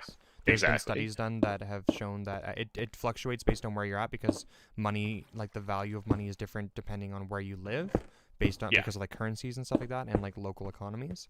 But the general like conclusion of the studies was that like something around like $75,000, and then you just adjust that for like the local prices or whatever, as like an income is like the threshold for like happiness essentially with money. So what that means is that like if you make up to like $75,000 a year, whatever kind of thing, you can there's a measurable impact on your happiness for like all of the income up to the point where you reach $75,000, and then after you make more than $75,000, it doesn't appear to affect happiness anymore. Does that make sense? Right. Yeah, definitely. And so like so essentially I'm not a huge fan of taking like personal days and stuff like that, even if like I know I need a personal day, because I'm like I want to get this stuff done, because if I don't do it, then that means someone else has to pick up my slack, or it doesn't get done and I come in the next day and I have to do it, and then I'm like, hey, what the hell, like why wasn't this done? And they're like, oh, like we were really busy or we just didn't have time, and I'm like, okay, well now it's like a day later because it's like we have certain deadlines that we have to meet and stuff like that. Yeah. And so it's just like it just kind of like snowballs until someone ends up picking up the slack eventually, right? Yeah. And it's like more than likely that someone is the person who took the day off, and you know they have to end up staying overtime, or you know, maybe it's been a slow day and they're like, oh, I can finally get caught up, which is I feel like the best scenario. But most of the time I feel like people just end up staying overtime to get it done, and they don't like kind of like mark it down and stuff like that. And so the way it works at our company is overtime is like if you don't finish your job, they're like, okay, well it's just like we just gotta do it tomorrow unless you really want to get it done today, and there has to be like a good reason for you to get overtime kind of thing, like you know, because they're going to be actually paying you right in this circumstance. Yeah, exactly, right. So they're just like, you know, if it was just because, you know, you decide to like slack half your fucking day away, it's like, yeah, no, we're not paying you overtime for that, which makes sense. Yeah, for sure. That would like people would be able to like perpetually abuse that if that was the case. So I exactly, right. And then so like with that the like the devil's advocate, or like you know, counter argument that I have to that is like I enjoy overtime because it's like I enjoy money. Yeah. Right, obviously, because if you know, if I didn't enjoy money, I wouldn't have material possessions, and I probably didn't have a job and I would spend my life backpacking everywhere. Yeah, you're kind of obligated to enjoy money because it affords you like Luxuries. the ability to be the ability to even be happy, like even Yeah. food, right? Just like the Yeah, ability exactly. to survive. Exactly. And so, and I have no problem staying overtime because I know I missed some iron. I know for like me personally, Yeah. I think I'm a pretty hard worker, and so if I'm like quote unquote given overtime, I don't milk it. Like if they're like, oh, like hey, Cordell, do you mind like staying overtime to get like some stuff done? I try to get that stuff done as fast as I possibly can because it's efficient. Yeah, for sure. Yeah, you're like really focusing on right? being like Whereas efficient, like I know there are some people that are like, oh, it's like I'm getting paid overtime, so I'm just gonna kind of like drag my feet with it. And I'm like, why? And they're like, oh, so I get more overtime. And I'm like, Yikes. yeah, and that's exactly how I feel about it. I'm like, yikes. And it's like I know there are people out there like that, and I'm like, you're just like hurting yourself in the company, right? Because it's like if you do that, the company is going to be less inclined to give people overtime because they're going to think that people are abusing the overtime system, and they'll be like, hey, we paid, or we gave you like an extra, let's say 8 hours in a week of overtime, and we have like very minimal like results to show for it. Yeah. Then it's like it looks bad on the company. It and also the other scales too, employees. right? Because like overtime, I would assume for most of Canada and probably the U.S. has overtime laws, so you have to get paid like so much more, or whatever kind of thing. Yeah. And I know in Alberta it's like two times or 1.5 times multiplier? It's 1.5, I do believe. Yeah, time and a half. Yeah, that's what it was. Yeah. Some employers can opt in to do the 2 times multiplier. The 2 times, yeah. But of course, those are good employers. True, if they can afford it. It's also just true. It's if they can afford it. It also, it's very heavily dependent on what what their business model is like, and all those factors. Yeah. Like there's so much into it that rather than just people being like, oh, people can afford it, because like that's just me being like, oh, yeah, right? Yeah, exactly. Yeah, I'm sure that it's possible. Like for example, like mom and pop shops. I highly doubt that like a lot of mom and pop shops could afford to do like 2 times for overtime or whatever. Yeah. In fact, a lot of mom and pop shops don't like hire employees and actually just like have their family and stuff work for them because because it's affordable. Regular employees. Yeah. Or they'll do all the OT, but yeah. Yeah. And but yeah, so like I personally am a fan of overtime, because I know I can get the job done, and I think when you stay overtime and you get it done in a timely manner and you're effective at doing it, I think it looks good on you as an employee. And it's kind of like I feel like also when you stay overtime, and like I don't know, this could just be a me thing, but I feel like if you stay overtime or you show that you're willing to put in like the extra work kind of thing, even if you don't want to, the employer, if you have like a good attentive employer, should theoretically like take note of that or notice that kind of thing, and say if like you're like, hey, let's say you cover like a week's worth of overtime, and then let's say like a couple months down the road you're like, hey, I just kind of want to take like I know I don't have any vacation days, or this is kind of like last minute vacation thing, but it's like, do you think we could like make it work that I have like I get like a couple days off this week kind of thing, like unpaid or whatever? And it's like I feel like more often than not employers are more than willing to like quote unquote scratch your back, since you kind of like quote unquote scratch theirs by staying the overtime. I would hope so, but and I know that's not always the case, and it's not always going to be the case, and it's like in a perfect world. But at least I can say, like, at least in my experience, almost any time, it's paid out for me in more than just asking for time off too. Like I know at the last place that I worked, my boss was a really, really great boss. I like cannot stress that enough. Yeah, tell me about it.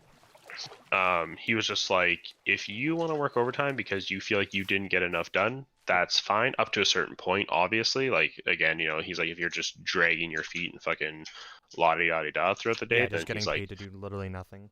Yeah, then he's like, I'm not going to cover the overtime. And I'm like, that just makes sense, right? But he's like, if you've been, busting your ass and you just don't feel like you got as much done as you'd like to today, and you want to stay half an hour overtime, he's like, no problem. Honestly, like, not an issue, because he's like, he was able to understand that's like, if you were asking to stay for the overtime, it's because you know that you didn't get enough done, and you're like, oh, like I'm gonna have to do this tomorrow, and it's gonna set me back like tomorrow if tomorrow is busy.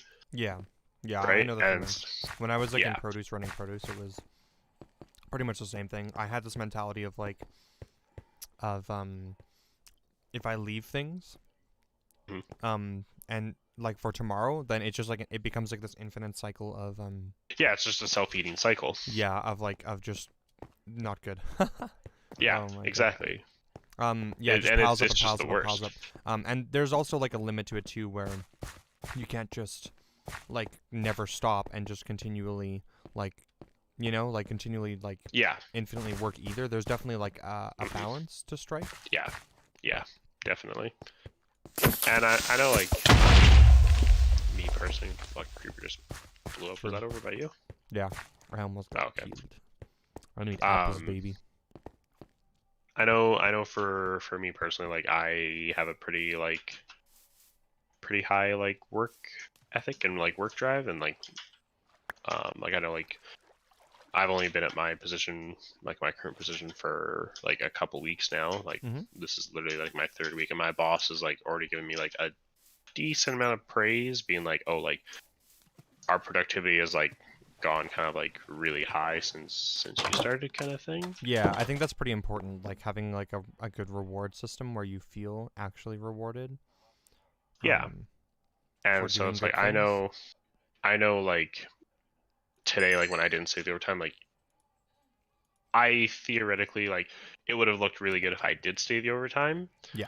But then I would have been compromising like my personal life, and it's like, even if I don't think that I'm gonna go anywhere streaming or whatever, it's still downtime that I think every employee needs. Like, you need something to do in your downtime, because if you're just constantly like back and forth between, go to bed, wake up, shower, go to work 8 hours a day, come home, make supper, and you just do that on repeat 24/7, you're probably gonna end up killing yourself or just hating your life, or a mixture of the two.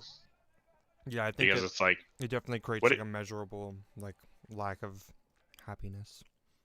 Yeah, because it's like, what are you like living for? Like, if all of our life is designed to just go to work, come home, pay our bills, go to work, come home, pay our bills, and it's like, okay, well, I mean, I think one of my biggest problems with that too, that mindset, is that it tends to reinforce this like so people and the way that they identify themselves is pretty important, right? So if all you do is, and all you value is work, so you get up, you go to work, you get off, like that's the only thing that like exists within your day-to-day kind of life, whatever. It ends up becoming a really, really large part of your identity, which can be good, but if that's like the only thing you have going for you, the only way that you identify yourself, I think it can have like a measurably negative impact on your worldview and even like the your social like boundaries, or not so much boundaries, but like your social life, I guess, like, like your the between things your you friends value and stuff too, right? It tends to seem pretty I don't know. It seems like it can have a pretty bad negative effect on that. I find that it creates a lot of biases, I think, because you end up valuing work to that degree, and it I think it fuels the really like negative opinions that people have about like being lazy and stuff, like it fuels people's like, so almost any person that you ask is probably going to tell you that they think they're a hard worker. True. You could almost, I don't think you're ever gonna like ask somebody if they're a hard worker, and that they're like not a really, like, they don't seem to be very good at working, whatever kind of thing, but they'll probably still in their own mind think that they're a hard worker based on like their definitions and stuff. Yeah, definitely. And so like going into that, I think, how do I put this? Oh, my brain. So. Oh, my brain. Yeah, I think most people think that way in general, or that they're a hard worker. And it's probably, it's true based on their own reasoning, I guess, whatever. The way we probably judge that in real life is like a comparative thing, right?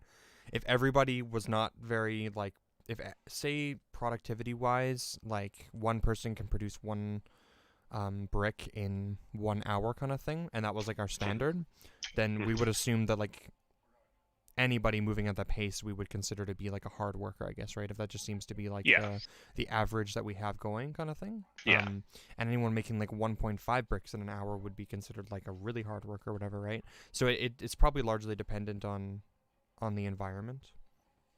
Yeah, definitely. And also I think it's also like largely dependent on like how how do I want to word this, like how your work treats like its employees kind of thing. Yeah. Because it's like, if we're going off the just general consensus that the standard is that you make 1 brick an hour kind of thing, if your work incentivizes you to be like, oh hey, like, you know, if you let's say in your 8-hour day as a brick maker, you need to make let's say like you personally, you need to make like 20 bricks. Yeah. Right. Not doable in an 8-hour day. Right. So we're assuming that the 20 brick thing in an 8-hour day is like an unrealistic expectation. Yeah. Okay. Then at that point, I'm sleeping in the bed, by the way. Then at that point, if your company is like, hey, you know, if you, let's say, meet half your quota, which if in order to meet half the quota, at one point you'd have to make 1.5 bricks an hour or 2 bricks in an hour. Yeah. Right. And they give you a reward-based system for meeting that quota. Yeah. Right. I think that's really good, as long as you want to sleep in the bed so it becomes daytime. Cool. As long as people don't what's the word I'm looking for? As long as people don't compromise the quality of the brick that they make. Oh, so you mean like rushing through their work or whatever and making a low quality brick? Yeah, exactly. Right. For like the sake of making more bricks and seeming more productive. And then seeming more productive. And then so if you get into, let's say, a business where let's say you're a really good brick maker, Quentin, you can make 3 bricks in an hour, right? Or let's just say 2. Let's say 2. Sure. Right. Let's say you can make 2 bricks an hour. If everyone else at that brick making facility can also make 2 bricks an hour, but you can make yours at the quality standard, like the standard quality brick that needs to be made, like higher quality. Yeah, like the higher quality, or like what the quality should be. Yeah, then we would assume that I'm like more productive then. Exactly. Mm-hmm. Right. And then if I was an employer, I would theoretically want to give you more overtime if you needed it, because it's like, okay, he's getting the product done efficiently, like getting it made, and it's also of a good quality. Mm. Right. Yeah, it's like rewarding the behavior that you want to see, essentially. Yeah, essentially. And then also with that, I think that I think it should go beyond that, and I think the person who makes the best quality brick, in like, let's say, like the best time, I think a position, if one not already exists, one should be made to then facilitate that person being a quote unquote like good brick maker and teaching the new hires on how to make good bricks. Okay, I would say that what you were probably meaning is that that person should be rewarded with opportunity. Yeah, the person should be rewarded. Yeah, but then also at the same time, you have to walk through the door fast. Oh fuck! I threw and then also at the same time, do you think it's fair then if the person who's just innately good at making bricks gets those opportunities, and let's say the person who's been there for, I don't know, let's say like 4 years. I don't think seniority means really much of anything if they're not like productive, you know. But what if that Just see the chat was blown up. But what if that's the only way that person? What if that's how they were taught how to make bricks, and that's the only way that they knew how to make them? I don't think that's any fault of their own, and I don't think they should necessarily be punished for it.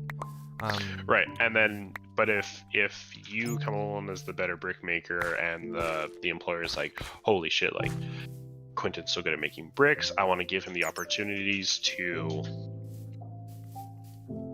you know, give him the opportunities to grow in the company. Yeah. Do you think that the person who's been there, who has the seniority, and that's, you know, they're like, oh, well, this is the only way that I know how to make bricks, like this is how I was taught how to make bricks, Yeah. By the employer, right? Let's even say by the employer. It's like, should that person not have a fair chance in also getting those same opportunities, just based on the fact that they've been with the company longer, they probably know the company better?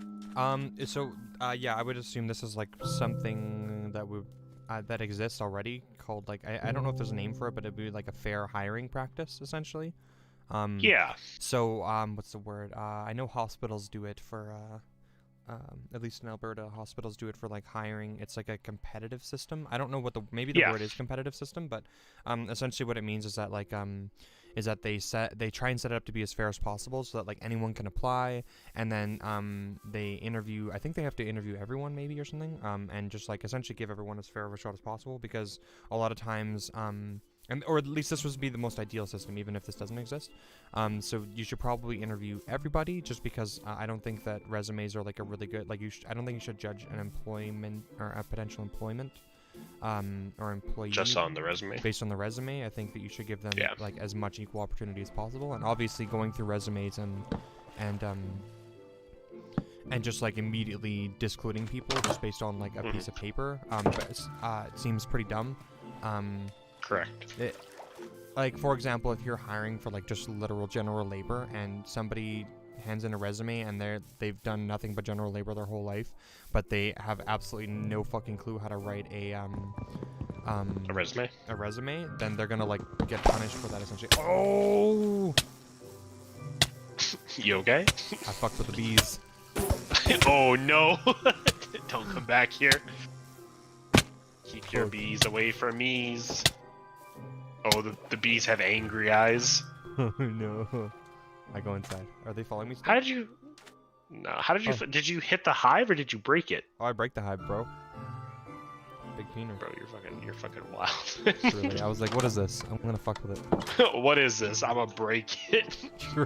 Truly a man of culture. Oh fuck, I forgot what I was saying though. Do you remember what I was saying? Goddamn.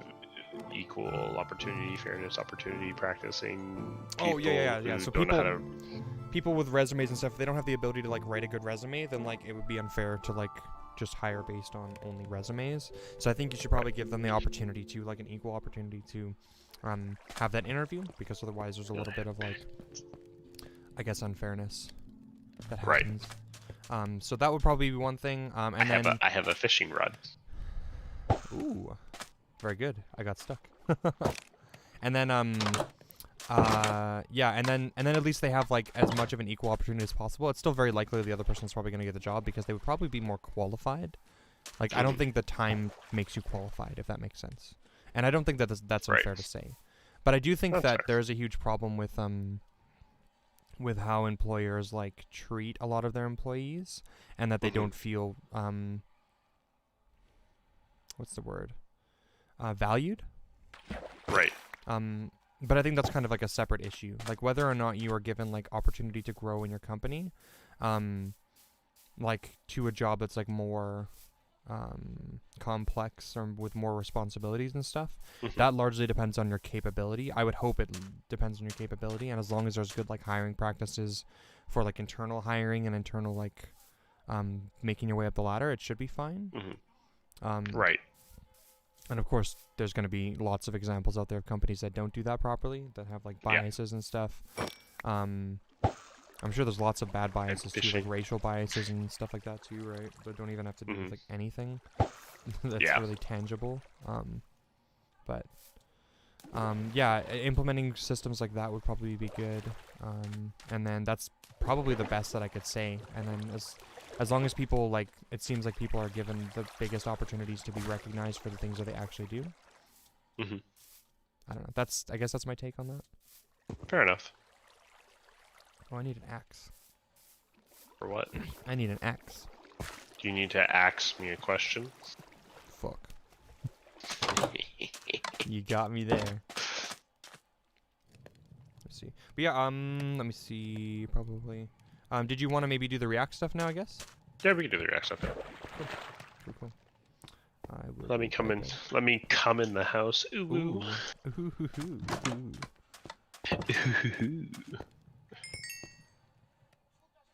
OP.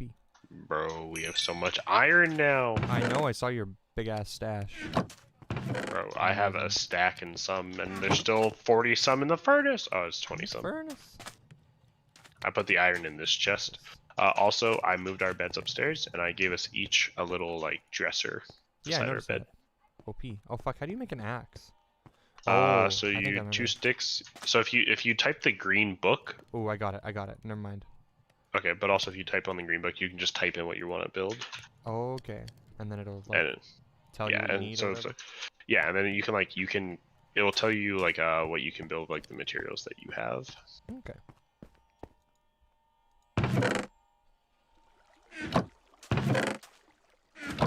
OP. Correct. Okay. How do I exit now? Escape.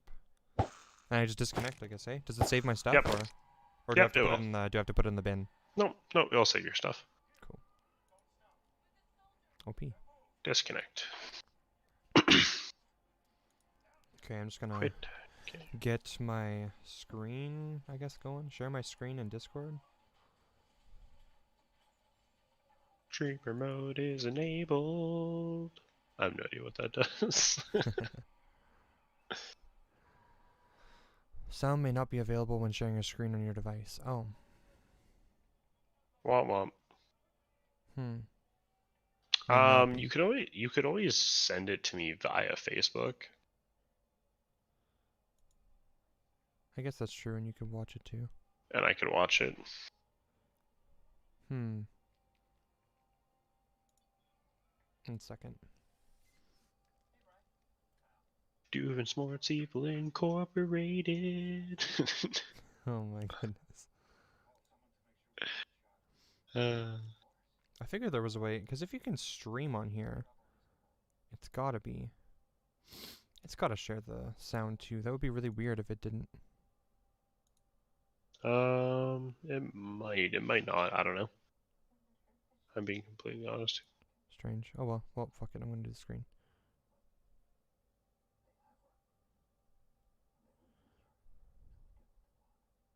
Cool.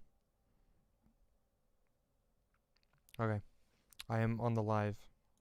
Tell me if you can hear. I'm just gonna go to like YouTube or whatever and Watch the stream. Oh, I guess there's fucking copyright shit though. Full screen. 1 second. I'll get some non-copyright shit. Actually, I might have to actually still mute it, because even if it's like not copyrighted. Oh no, it's my music. It's literally gonna be completely uncopyrighted. Okay. There's no way. Where the hell did I put it? I don't know. Where did you put it? That's a good question. Demo. Probably demo.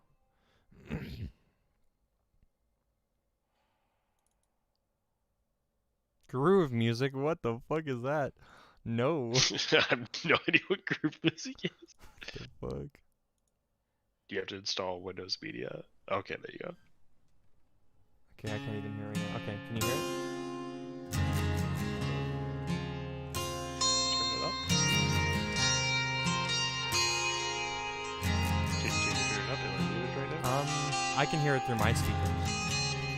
I can hear it through your speakers when you talk. When I talk? Yeah. Okay. That makes sense. Correct. So maybe the video is not, or the audio is not going to. I would assume not. Big sad.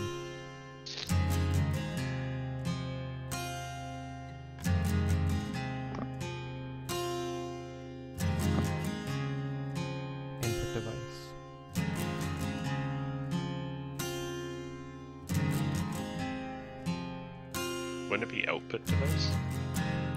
No. Output is what I hear. Oh. I don't think I can have multiple inputs. That's the struggle. Noise suppression powered by group.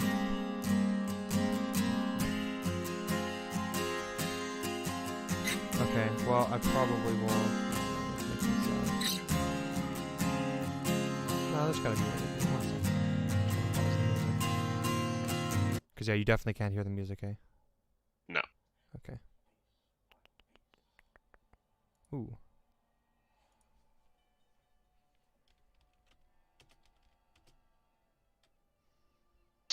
How to use controller Minecraft Steam. How to set up intermission screen overlay OBS. How to.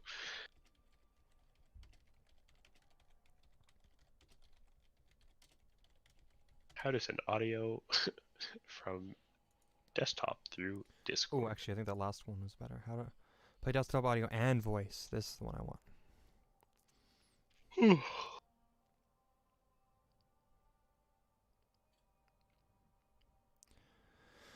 Share the game screen. Discord should automatically send the application audio through once you select it.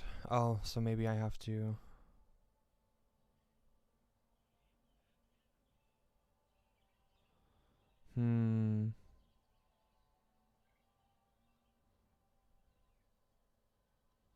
Yeah, I think I have to just share the actual application instead of the... Yeah, I'll try that. Sure. Options. Stop streaming. The stream hit. Close stream. Okay. For all my people watching, we do have a work in progress server coming up. I have added league chat and just general chat, but I still have to do a bunch of the kinks about that and figure a bunch of the other stuff out. Watch. Is that what you want me to do?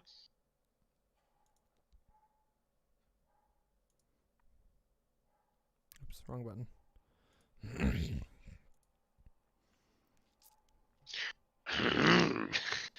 Room. Oh. Copyright. I heard it though. Okay, very good. Copyright. I think I have. I'm pretty sure I have some like demos in my. How do I see it? My videos. So I'm pretty sure I have instrumental demos on my YouTube here that I can play. Yeah. I got shit. Go away. Oh my YouTube, go away. Oh my god. Oh my YouTube. Demo instruments. Yeah. Let's try this one. Play. It should be like unlisted or whatever. Yeah, I can hear it. You can hear that? Yep. Sweet. Okay, awesome. So it seems to be picking up the audio now. Beautiful. Okay, we do the things now. It's time, baby. Okay. So now... Time, baby. Baby. Now we respond to a bunch of dumbasses. Correct. Life is good. Okay. Okay, so I've got... I saw the first one that said I was born in Africa. I know, that one looks like it's going to be so stupid. Oh my god, I'm stoked. Okay, so this is like from City News, Edmonton? Oh god. Oh. Fucking Facebook always auto-mutes. It seems like a pretty short video, but we'll see. Let's see. Okay, yeah, so context for everybody that's watching right now, that may be like tuning in right now. We are going to be pretty much, in Edmonton, they just had like... That's where we live. Yeah, it's pretty much, where we live. They just had like a walk for freedom, which is specifically, according to their posters, it's anti, so it's end the lockdowns, end the fake science, and end the, what was the other thing they said? And end the fake news. That was it. Those are their main contentions. So they gathered in Edmonton and were protesting essentially all of the lockdowns. I'm sure the anti-mask stuff and blah blah blah. So yeah, now we're just gonna see what the hell was going on. I want to see if I can get one of the speeches too and reply to one of the crazy speeches. It would be sweet. So sure. You should full screen it before you hit play. Oh yes, that's true.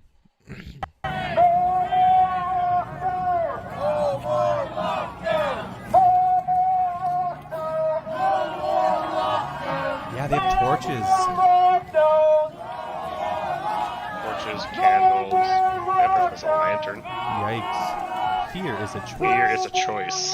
That's always one of my favorite things because like their whole like rhetoric is that like everyone's trying to make everyone's trying to like generate fear and stuff. Like the media's trying to generate fear and like right. That's the whole idea, but I'm like that's what you're doing. You're generating fear against like authority figures. That's literally what you're like. It just seems like the most asinine thing. Yeah, that was like pretty much just a little clip, I guess, of what was happening. Some torches, march to the streets. Cool. Let's see. I guess I should have paid attention to the length of the videos I saved before I saved them. But we'll find some longer ones. I was like, oh yes, I'll save that. Oops. I try to what's the word? To not like read into it too much because I want to like reply live essentially to whatever I find. So if I see something that the title looks interesting, I'm just like stream save. Fair enough. Okay, so this one, I think this person is claiming some pretty wild shit in this one. I was born in Africa. Okay. I'm actually black on the inside. Okay, I don't get it. Okay. Let's... Okay. Speaker at the Torch Marathon in Edmonton. I did not watch anything about this, so this should be interesting. Very good. You're tuned in here? Yep. I'm watching. Okay, sweet. Laura makes a good point here, everybody. This is Laura Lynn Tyler Thompson. Everybody. All right, so we got down there. It's a whole bunch of white, spoiled kids that all they do is shout and swear and whatnot. And they have no idea who Karl Marx really is. Hey, we're doing a picture here. All right, and all they do is they insult this lady here. They insult me and they insult all of you. Why? I don't know. I'm born in Africa. I'm actually black on the inside. Yikes. I want to give her the benefit of the doubt, and like maybe she's trying to think like, oh, like you know. Sorry, it just auto played again. Continue. Yeah, I like this is gonna sound incredibly stupid to say. I don't even want to say it, but I want to like maybe say that like, you know, if she was born in Africa, which I don't know if she was or not, it's something we probably we could probably be charitable and assume that that's true. Yeah. Maybe she's trying to say like, oh, like you know, because you know, there are people who grow up in like black neighborhoods and they, you know, say like, oh, like even though I'm white, like I grew up like black. I'm using heavy quotations here. Oh, so you're talking about like cultural influences, like yeah, and they're trying to say like, oh, like even though like my skin color is white, like I grew up like culturally. I don't want to say as a black person because that sounds really like stupid. I want to say, or like might give people the wrong idea, but like you know, since they grew up in a predominantly like black culture, then I think that's maybe what they might be trying to relate it to, and that's maybe. Me playing. That's me strictly playing devil. Terrible. Yeah. Oh, no, true. That's me strictly playing devil's advocate, if nothing else. Yeah, and it's for like, sure. It's like I want to believe because it's like older people, you know, the lingo and the terminology that you know we use today. They don't use or they just don't want to adopt. They actively fight against it. They say fuck political correctness. That's their whole meme. Right. And so it's just like if you're gonna, you know, say stuff like that, then it's like, okay, well, it's like when you say like, oh, I was born in Africa, I'm black on the inside, it's like you're asking for it. I think that like you're asking to be made fun of. Mm-hmm. Right. It's also just completely ignoring the fact that you have like white privilege being that you like present as white, obviously. So there's a lot of privilege that just comes along with like existing in society as a white person, just literally just looking white. Yeah, definitely. You won't be like subjected to like just random racial like biases that people have on the bus by being white, usually, for the most part, right? Like or whatever, right? That's just like a random example, but you know, like if you go into a grocery store with your hood up and a backpack on as a white person, are you as likely to be like immediately like pointed at as someone who might be a potential thief or whatever kind of thing? Yeah, there's a bajillion examples that we could like string along here that you get from just being like having white skin. Right. That's definitely not being accounted for when she says stupid ass shit like that. True. Very fucking true. Bro. Yeah, that's some wild shit. Did you hear about the people that were outside? I can't remember what it was, but they were trying. I think they were outside like a justice hall or justice building, trying to protest to get the pastor released. Oh, who that would broke the have been in COVID Alberta rules. too, right? Because they jailed was- they jailed the fucking is it a pastor or whatever? They jailed Yeah, the he was church guy. he was a pastor. Yeah, Oh he my was a God. pastor because Amazing. he broke the COVID rules. I saw that on Facebook. I was gonna send it to you. I just didn't get a chance. Yeah, I haven't really looked into it too much. I just saw that Hinshaw was talking about it, I think, or something in one of their press releases about how he like just repeatedly kept going against it or whatever, and they pretty much had no choice. Yeah, exactly. Yeah. And it's like if you're gonna be like a dumbass like that, then it's like, I don't know, the famous quote from the Joker movie, "You get what you fucking deserve," right? Like, Truly. like, I'm sorry, but it's like from my understanding, they tried to be nice, quote unquote, like nice. Well, yeah, the thing is that they're walking a really, really fine line, the government, because they want to implement these restrictions so that they incentivize people to act in a certain way, but also they don't really want to enforce a bajillion fines and stuff, because the general public is not going to take that in a very good way either, especially if a lot of people have contentions with their rules or whatever. True. Or a lot of people are going against it. I also think fines is a cop out. I think I honestly do believe this. Is like, I think everyone should get like a first warning kind of thing, like quote unquote first warning, like, hey, you shouldn't be breaking the rules. Like let's smarten up kind of thing. And if you get caught, a second or a third time, it's like, if you get caught the first time, it's like, okay, yeah, you know what, you spend like, let's say like a weekend in jail or something. Not that you are we get, like, a talking record or anything specifically like that. only for like breaking COVID rules, or are we talking about all laws? COVID rules, Okay. like yeah. specifically for COVID, like not all laws obviously, but it's like, Yeah, because I would say like, that since- should probably scale with the severity of whatever you're yeah, doing. yeah, and that's what I'm saying. Like, if you get caught the second time breaking COVID rules, it's like, hey, you spend a weekend in jail, or you do community service or some Some shit, kind of right? punishment that fits the crime, essentially. Yeah. Yeah, but it's like if you break it like 3-4 plus times, it's like, yeah, you should get a heavier sentence. And I don't feel bad about the pastor being locked up. Like, that's No, not at all. Yeah, it seems like that's they a had. punishment that's fitting of his crime. Yeah, it seems like they tried as many like avenues as they possibly could. They expended as much like resources on dealing with him in a proper way as they could, and he just kept denying essentially and incentivizing people to do things that were like gonna negatively harm the community and everybody, right? So it seems like for sure, like it's a classic play stupid games, win stupid prizes. Yeah, true. 100%. Hell yeah, it seems justified, but I don't know how long this video is. It doesn't say, but we'll check this one out. Hopefully this is. I'm trying to find a speech one. My thanks to each and every one of you for exercising your courage by being here today and exercising your charter freedom of expression. I think that's a fucking Trump flag, right? Oh, Is that what you saw? think that was it. I think it was a Trump flag. Don't forget to full screen it as well. Oh, can yeah. we dissect this right now Before we go continue this? Sure, yeah. People who say that the government locking us up is quote unquote against our charter of rights and freedoms. Ooh, should we just look that up right now? That'd be fun, right? Like, people who say that, it literally grinds my gears, because I'm like, it's not a part of the charter of rights and freedoms. I'm like, have you read the charter of rights and freedoms? We had to read it in grade 10, 11, and 12 for social.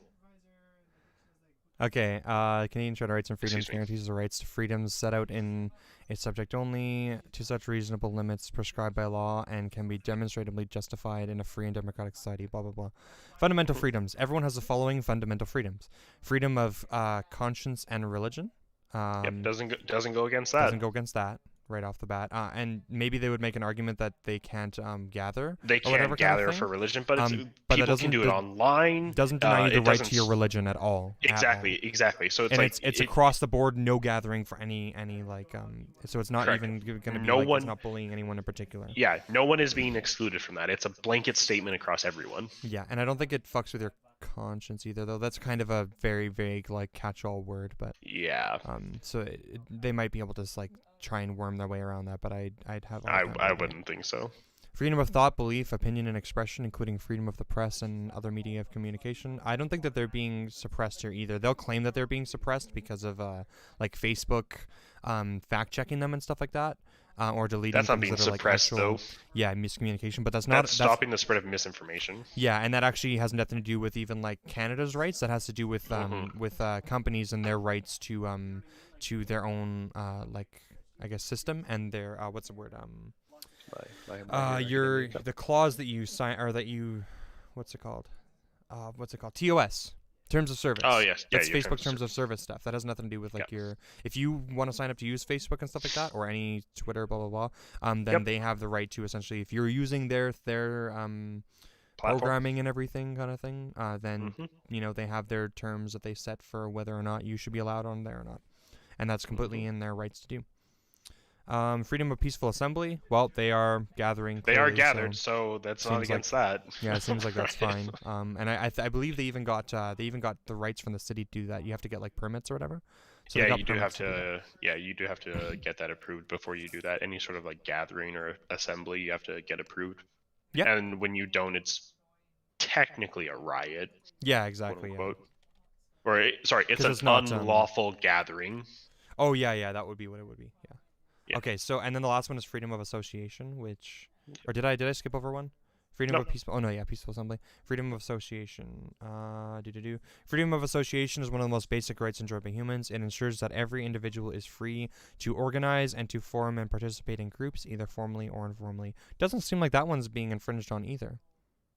They're gathering. They're part of a group. The group to protest the fucking lockdowns. So I would say negative. What are they? They're 0 for 6, 0 for 5. I think so, right? Yeah. And then after that, democratic rights, which has nothing to do with any of this. None of this infringes on their rights to like to vote or anything like that. So we can just skip right over that one. Mobility rights. Every citizen of Canada has the right to enter or remain in and leave Canada. Doesn't stop that. Well, doesn't really nope, stop they're allowed that. to come back in. Right now, they're doing like a thing where when you come back from traveling, they put you like so you have to have a test or whatever. You have to isolate for 14 days. And it has to be a proper positive test or whatever. And if you don't, then they'll send you to this like quarantined facility essentially, which is like a hotel or whatever. And they kind of keep it hush hush where you're at or whatever. And then you have to stay in there until you get your positive test back that's proper. But you're still allowed to come into Canada and remain in and I don't know. Well, you're not allowed to leave because we do actually. You do seem to be allowed to leave Canada. Like, if you have quarantine, if you're in quarantine, you're not allowed to leave. But that's a temporary thing, right? It only lasts for like 14 days. So it's not even. I would argue that it's not. I'm strictly just playing devil's advocate here. Like if they really wanted to say that we were like infringing on their charters of rights and freedoms, then it's like, yeah, technically you're not allowed to leave Canada, but that's because it's a fucking health crisis. Yeah, and actually that wouldn't have anything to do with like Canada stopping you, anyways. That would have to do with the other countries not accepting you. Yeah, so it has nothing to do with Canada's like restricting your freedoms in that way, anyways. Yeah. So. Every citizen of Canada and every person who has the status of a permanent resident of Canada has the right to move to and take up residency in any province. Sure, that seems to be fine still. And to pursue the gaining of a livelihood in any province seems fine. Limitation the rights specified in subsection 2. Well, you could try and say that one might be infringed on a little bit, like to pursue the gaining of a livelihood in any province. Like if you're trying to get a livelihood like in a restaurant. I mean, restaurants are open right now, but when I mean livelihood I think is a proxy for like a job or like an income, I think. Yeah, but you obviously can't pursue, like say if you're a chef, you wouldn't be able to pursue a job as a chef because of COVID, because restaurants are closed down, right? No, you can still. Restaurants are still the restaurants were never like fully closed. They were just closed for like in dining, and they actually are open for in dining now, anyway. No, at one point they were closed. Like not anymore. Like it was like back in like December. Restaurants were never closed. April and Chad had to close. Like they weren't allowed to be open even for takeout. Really? Oh, I must have missed that then. Was it just? Oh, it would have been like non-fast food places or whatever had to get fucked, kind of thing. I would assume so. Oh, interesting. Okay, I didn't know that. I thought that all restaurants were allowed to do takeout still. But I guess if there was some point in time where they weren't, then shit. Yeah. Okay. So that was back in like before December even. So it's like you would have to really stretch on that one as well. Yeah, that seems for sure. And the best argument that you can make maybe is that the government is not helping people out enough who are forced to like not be able to work, kind of thing. Okay, yeah, that's fair. I could accept that argument, but that's never the argument that's presented with these anti-mask rallies. It's their solution is just to like undo everything and let people live their lives the way they want to, and let COVID just run rampant. So that's like. I mean, hey, natural selection, am I right? If only it didn't negatively affect everybody else who was trying to be exactly responsible. Yeah, fucking one portion of their brain that seems to still be working. I survived polio. COVID means nothing to me. Free. Oh my fuck. Kills me. I don't think any of this affects it at all. No. Legal rights. Everyone has the right to life, liberty, and security of person, and the right not to be deprived thereof, except in accordance with principles of fundamental justice. Yeah, justice isn't being rained down on anyone. Yeah. So I think this is just like actual. Yeah, it's legal rights, so it's very. Yeah, but wordy. Like, no one is being persecuted for. I mean, I guess the pastor is, but he was given an ample opportunity to make amends and to follow the rules and the laws. And what happens when you break a law? You get, it's like what happens when you break a law? You get punished. Yep. And honestly, from the amount of time, like I have spent a decent amount of time in and outside of a courtroom, both for personal and non-personal matters. Yeah. Judges, and I want to say the justice system, and this could just be because I'm a white person and I'm, but I've seen it play for both parties. The justice system is, I think it tries to be fair for everyone and to give everyone like a reasonable doubt kind of thing. Yeah. But also at the same time, and like even in Peace River, like there is a certain group, or not group. There's a certain set of people in Peace River that have been charged with like multiple accounts of theft and having a firearm when they're not supposed to, and having drugs on them, and blah blah blah blah blah, and they get released. Yeah, for sure, and that's based on like the system being less reformative and more punishment kind of thing, right? Does that make sense? Yeah. So yeah, exactly. And so it's the reformative part of the justice system is not doing its job properly, or maybe it's possible that these people might not be able to be reformed. But I would assume probably the former, not the latter. I would say that's a fair argument to be made, and I wouldn't really have any counterpoint against that, because the only counterpoint against that is they can't be reformed because just on who they are, how they are, and where they are in life. Yeah, exactly. Yeah. And beyond that, it's like, well, that's that. Yeah. Right. And I'm sure there's definitely like I think it would be unreasonable for me to claim that like there are no people that like exist that just can't be reformed. I'm sure there's some people that exist that like are beyond referendum. Yeah, exactly. Yeah. Definitely. Definitely a thing that exists. I think it's probably, and this is just like super like no evidence, but I think it's probably actually a very, very small portion of our population. I would probably say that's accurate. Granted, we don't have any evidence, but I'd say just based on the findings that we have as people living day-to-day lives. I think most people like that have problems with reformation are people who are struggling with probably poverty and money issues. That's going to be a huge chunk of them, and a lot of their problems are just like literally not being able to afford like the main means and stuff. And then what that ends up doing is it puts people into desperation, right? If you have to choose to steal a loaf of bread or die, you steal a loaf of bread, and that's not unreasonable at all. That's completely reasonable. If that is your only options, in like a hypothetical or whatever, then stealing the loaf of bread can be justified, even though it does have like a negative, like I'm not controlling for the fact that does have a negative effect on who they steal from and stuff like that too, but just for that individual person in a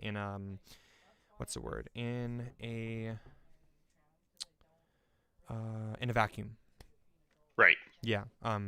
It would be like a reasonable thing for them to do. Yeah. And then there's also like a bunch of people like that have mental illnesses and stuff that will cause them to do things, to be violent or whatever and stuff like that. And for them, it's really just a case of getting them like proper therapy. Which once again, this is a poverty thing once again, right? Like, and the medication and stuff like that, and putting them in a good system that will help them out, and by no fault of their own. This is like chemical imbalances. I think a lot of this stuff has to do with that.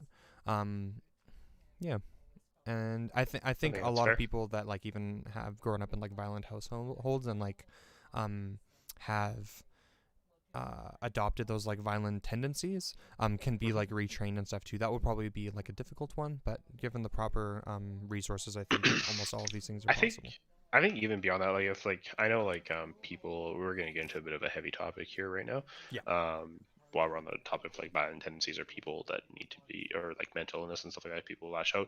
Yeah. People who look at like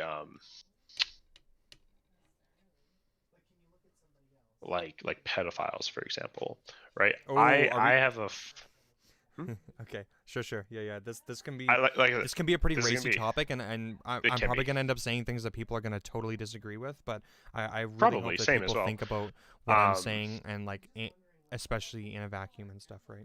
yeah, I think like pedophiles. I think I would classify someone who has like pedophiliac tendencies to be probably mentally ill, because it's like how many times in your life have you looked at a child and been like, you know what I would like to do? I can count on the number of times on my hand because that number is 0. Yeah, I actually wonder if that's true. It does seem like a curious question to me, but I bet you there is probably some evidence for this if it's true, right? And then Is it's like, pedo oops. is But PD. continue talking while I look this up. And so it's like I want to say it's probably closer to a mental illness or some sort of like sickness in the mind that triggers something inside of you that makes you want to act in that way, Yeah. right? Because it's like when I did psychology in high school, we did psych 10 and 11. Yeah. We briefly talked about stuff like this, and we watched some clips on people who were incarcerated, like pedophiles who were incarcerated.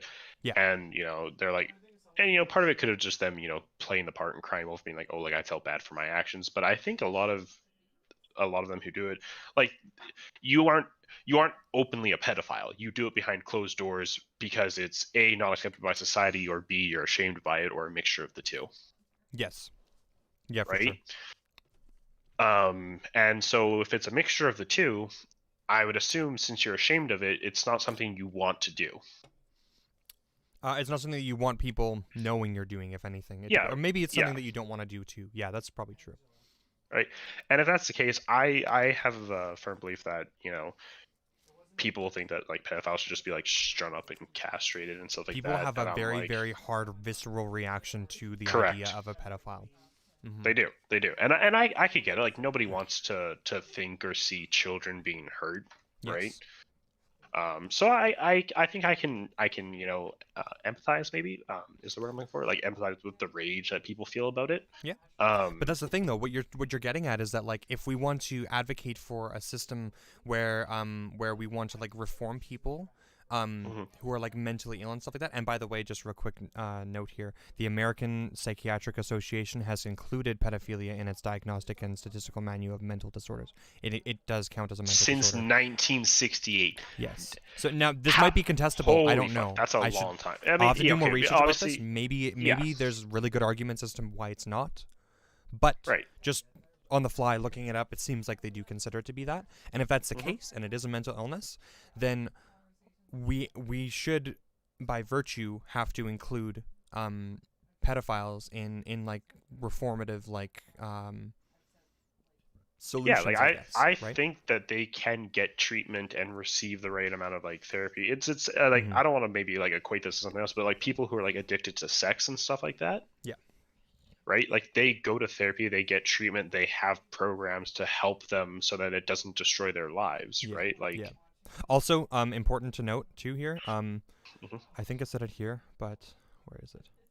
Not all pedophiles are child molesters or vice versa. Child molesters are defined by their acts. Pedophiles are defined by their desires. So when we're talking about pedophiles, we're not talking about people who have literally raped child. Yeah. The sure. word pedophile. I think most people, when they hear like pedophile, they think. That's why I wanted to clarify, because if I say I am pro reforming pedophiles, that doesn't mean that I'm excusing the acts that can be done by child molesters. Yeah. And also the fact that like pedophiles may also like engage in like child pornography, which also has a like a negative effect on the world, right? Because in order to produce that child pornography, you need to harm a child. So consuming content, right, or someone has had to harm a child, and you have to come across it. exactly, yeah. And so like consuming that content Mhm. is actually like causing harm, if that Correct. makes sense. You can very easily like draw a line there. So I Yeah, don't think I would definitely. excuse those actions either. I'm just saying that like I think these people are still worthy of like Of redemption. of trying to, you know, we Yeah. should still try. Definitely. But that's definitely going to be something that I think a lot of people are not going to agree on. With me for sure. That's a hard one to come to. So. Yeah, but sorry, I think I cut you off a little bit. Do you remember what you were saying, or did I fucking yoink you? I think my point was pretty much done. Like, you know, if we're talking about like reforming people, I think, you know, kind of like no matter what the like, I have a firm belief system that everyone should probably be given a second chance, no matter what they've done, because at the end of the day, you have the right to do basically whatever the fuck you want, and no one can really stop you, in my opinion. It doesn't As long as it doesn't infringe on the rights of others, yes. Yeah, sure. I mean, if you want to say that, like, if we're talking about you have the right to do whatever you want kind of thing, then I would say you have to quantify that by saying as long as it doesn't infringe on the rights of others. I mean, if you're just going to say infringe on the rights of others and be an asshole, that's like you can like theoretically you can do that. Like, yeah, it just makes you a piece of shit. I'm just more talking about like if you're saying the very specific statement of you have the right to do whatever you want, whereas if you were to just say you can do whatever you want. Right. Oh yeah, sorry. Yeah. Then that's fine. Like yeah, technically anyone can do whatever they want, really. Like yeah, like you basically, you know, you have I would say a right to live your life however the fuck you want. Yeah, you have like you have moral agency over yourself. Yeah, and you know if you choose to do fucked up shit in your life, then you know that's your choice. But that being said, I don't necessarily think that should condemn you to being locked up for the rest of your life or receiving the death penalty. And obviously people depending on the action, who right? are on the receiving of that act are obviously going to feel differently about that, but it's like, you know, that's not like it's not necessarily true. And I think no matter what, like people should be given some semblance of a second chance no matter what they did. I agree. I think that having the system where we like jail people for X amount of years kind of thing as like a punishment thing seems completely fucked. Like I know we've come like derailed hard off of our original topic here. We have, yeah, we have, yeah, definitely. But yeah, like it seems completely fucked to like just have this weird system where we're punishing people like they're fucking children, as if that like teaches them anything, right? I know that like having a like a system designed where there is like consequences designed into the system, like you know to kind of like mitigate it. Part of it is like to de-incentivize you from wanting to do the crimes. For sure. Yeah. But I think I would much prefer a system that that is very strictly based on reformation. So essentially do a crime kind of thing. Oh, well, you did X crime. Well, then you need X reformation kind of thing, which takes approximately 13 months, but maybe more will like, you know, like generally it takes this long, but like, you know, and then put them in the system for that kind of thing. And it's I think you would probably save a lot of money too, because putting somebody into jail and having to house them in this facility for like X amount of time and pay and like give them meals and stuff like that. And then when you instead just have somebody that like is forced to like go to therapy or whatever, it would probably, I could be wrong, I'm just completely spitballing here, but I would assume that like you could probably like have a pretty comparable like price that goes along with that, you know? I don't think that it would, I'm assuming it wouldn't be unaffordable, I guess. And it would probably be like a net positive on society because you're actually introducing these people back into society, hopefully, or some amount of them that they can get a job again and they can pay taxes, right? And instead of just literally being a full burden and only a burden on the taxpayer. If that makes sense, I guess. Yeah, no, definitely does. Of course, also, I see Morgan entered the chat. Morgellini, Rotini, Fettuccini. Are you just streaming on Discord, or are you streaming on Facebook? No, we're on Twitch and Facebook and YouTube. Yeah, I'm just I'm screen sharing on Discord. So let's go back to the Constitution there, since we derailed heavily. Truly, yeah. Let's see. So we just did number 7, and we agreed that it's not being infringed on. So search or seizure, everyone has the right to be secure against unreasonable search or seizure. That's obviously not happening. Has nothing to do with this, yeah. Number 9, has the Ooh. right not to be arbitrarily detained or imprisoned. So this is the one that they would probably try and claim the most infringement on, 'cause- right? Because they think they're being wrongfully detained. But I think the word arbitrarily is the word that's important here. Arbitrarily means that it's like hard to draw a line Yeah. that distinguishes something from being very particular. So, for example, like what it means to be like a black person and what we define as like black people would be maybe like a line that might be defined as arbitrary. Because, for example, like you have, let's say you have like a father who's like how would you describe this? Like whose ancestry is like all black essentially, right? Like, and then your mom is like white, and then you come out and you're a baby that's like a mix of 50-50. Most people would define you as black, right? Like just because of like your visual representation. I think this is the thing with like Obama, right? And the line keeps going. Like you could keep having like a bunch of white mixture and get you down to like 10% or less kind of thing of like black ancestry or whatever, right? And you would still like visually represent, or visually not represent, you would still visually like present as like enough black that people would just call you black. You would still be considered black over white, which is weird, right? Because like you would assume that.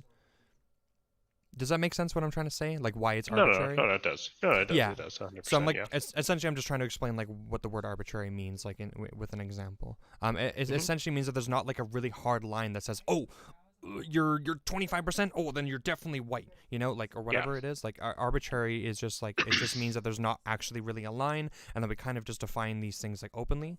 Yeah, and I'd say that's pretty common sense. I mean, if common sense was so common, everyone would have it. But it's pretty common sense, like in the middle of a pandemic, that you're being arbitrarily detained or quote unquote imprisoned to protect not only your own health but the health of those I would say around you. And well, the argument that I was trying to make was essentially that like arbitrarily detained pretty much means that like you would be being detained for no reason that like seems to be consistent with the law, or no reason that seems to like actually exist, I guess. Arbitrarily being detained, I would assume, probably means something along the lines of like you being detained just for like political narrative or something, right? Like something that's an arbitrary reason. But these aren't arbitrary reasons. We can scientifically back why we're detaining you, right? Because we had a rule that you shouldn't be like traveling or whatever kind of thing. And if you do travel, then you're gonna like, these are the rules that are laid out. You're gonna have to come back, and the consequences of you traveling during a global pandemic is that while you could have been spreading the things while you're gone, you might spread it when you come back here. You might bring in new variants. This is really dangerous to the population. So like it seems pretty reasonable that we're gonna make sure that you don't have those variants, that you don't have COVID, and that you're not gonna come back and be a detriment to society. So you have to come back with a positive test or make a positive test. And if you don't have a positive test, or one that we recognize as positive, we're gonna like detain you for like a small amount of time until we can get that test kind of thing. And that seems reasonable. That doesn't seem like arbitrary to me, you know? Right. Yeah. It seems like it's backed by evidence and science, if that makes sense. And like good reason, definitely. I would say. Like there's good reason being harm reduction, essentially. I would say so. Yeah. So anyways, my whole point is that like this thing just seems mute because of that. Like it doesn't seem like this is arbitrary. Just like to explain the whole thing though. Yep. Yeah. Number 10, that doesn't really, I think, affect this other than the pastor who was arrested. But he was informed promptly of the reasons that he was arrested. I'm assuming he is retaining counsel.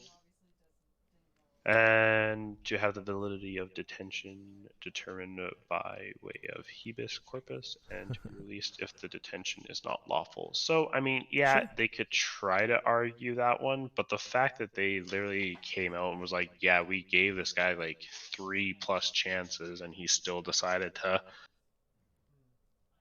Yeah, he's a risk to like the public, the general rules, public health, right? And I would assume that there's laws to back that. So it seems like his reasoning for being arrested seems to be valid. So I would assume he would not be, or seems to be lawful. So I would assume that the release would not happen. And as I would totally be like, I'm totally for him having like a lawyer and proper representation and everything, right? All of those things should definitely be happening. And if they're not, then this is definitely a right that's being broken for him. But I don't think that's the case. I don't have any reason to believe that's the case. Yeah. Any person charged with an offense has a right. Oh, yeah. So this is all the same kind of stuff. Tried within a reasonable time, blah, blah, blah. Yeah. So this seems all... I think we can probably skim over most of this because this doesn't really have much to do with like lockdowns and stuff, you know? Yeah, I realize rights would not be subject to any cruel or unusual treatment or punishment. I wouldn't say that one's anything. Cruel, unusual treatment or punishment. Yeah, I would assume that this doesn't really have much to, like, treatment or punishment. This is legal stuff still, right? Mm-hmm. Yeah, legal rights. Yeah. So, seems like more of the same. Because that would be in context of the legal system then. Yeah. Incriminating evidence. But it specifies. No. Party or witness in any proceedings who does not understand or speak the language. Yeah, that's Nope. fine. Okay, equality rights. How Equality about this rights. one? Every individual is equal before and under the law and has the right to equal protection and equal benefit of law without discrimination. Without discrimination on race, national or ethnic color or origin color, religion, sex, age, mental or physical. I don't think anyone's being discriminated. Discriminated. It's discriminated. Verg. I don't think anyone's being discriminated based on any of those. Doesn't seem like it, no. Subsection 1 does not preclude any law, program, or activity that has its subject. I don't even know how to pronounce that word. Big ass word. Amelioration of conditions of disadvantaged individuals or groups, including those who are disadvantaged because of race, national origin. More the same. Yeah, no. Official languages of Canada. We can just skip right over no. this one because we know that one's not going to get fucked on. No. This entire thing's fucking... fuck. Yeah, I'm yeah. just skip right over that. Minority language educational rights. Nope. Nope, yeah, that's not being fucked on either. Enforcement. Anyone whose rights or freedoms, as guaranteed by this charter, have been infringed or denied may apply to court of competent jurisdiction to obtain such remedy as the court considers appropriate and just in circumstances. Nope. Seems fine. Yeah, I don't think that's being infringed on because that's just a right for other things. General Aboriginal rights and freedoms not affected by the charter. Nope. At least to my knowledge, no Aboriginal people are being affected by COVID negatively. Not by the the lockdowns might affect them in like some negative way potentially, but I don't. But I mean, the lockdowns are affecting everyone negatively. Yeah, I don't think or it's anything... not everyone, but I don't think they're being disproportionately affected. That would be the yeah word. Yeah. Mm-hmm. Yeah. Application of charter. Charter applies. Nor do any of the white people who are like protesting this give a shit about any of that anyways. So that's not what we're even like, arguing about. Application of charter. I don't think this applies anywhere. Parliament or legislature proposing. Yeah, this is like. Yeah. Okay. Yeah. There you go. Yeah, that's it. Right. And so it's like I guess there's more. What is being infringed on? Yeah. It's like we've went through how many fucking things. Yeah. What's being infringed on? It doesn't seem like any of the things are being infringed right. on. The way that people understand rights and freedoms seems to be just super fucked. It is. And you know, maybe that's us not doing our due diligence by looking at it completely, but it's like, honestly, it's like if we went through half of the Charter of Rights and Freedoms and it's not being infringed on, I doubt the other half is going to just come around and slap us in the face and be like, actually. I'm positive that any examples that people could give us of charter rights specifically being infringed upon would be them just misunderstanding how those rights like apply to them or how those rights apply in general. Yeah, I would say that's safe. Very good. Like, safe to say. Mm-hmm. So. Cool. Back to where we are. We continue. Your charter freedom of association. Yeah, we fucked Your up. charter freedom of peaceful assembly. That one seems fucked. These are our God-given freedoms. God-given? Whoa, buddy. Man-given, not God-given. Man-given, baby. Those are afforded to you Heavily... by government systems and bodies, not by God. It's like, go over to China, see how many freedoms you have over there. Truly. Yeah, it would differ depending on each country you're in, which is not based on God, right? It's based on exactly. On if it was based on God, everyone would have the exact same laws. Exactly, yeah. Or at least anyone that worships God in some degree, or that implements it in their society would be. They do not come from Dina Hinshaw.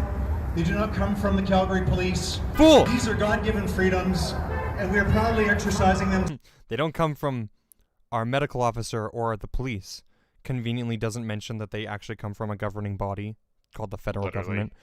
Today, as So it's like, Canadians, to be fair, he's not wrong. They don't come from Dr. You know Hinshaw what? directly. That's they come true. from an assembly of government officials. Is this in right. Edmonton of, Right? So it's like, you know what? or, They're Yes, it's in they're Edmonton. 1 for 36, I think. Truly. You know what? I'm going to be real right now. I didn't expect to watch this video and actually hear anything truthful. I'm absolutely... what's the word? What do English Dumbfounded? people say? I'm absolutely gobsmacked. I'm gobs. I'm As Kyle, absolutely gnome fucked. as Kyle would say, you've been gnome fucked. Got him. Oh fuck. Amazing. Okay. You've been Oh, no that's fuck. There it is. There it is. Oh. Very good. Okay, we continue.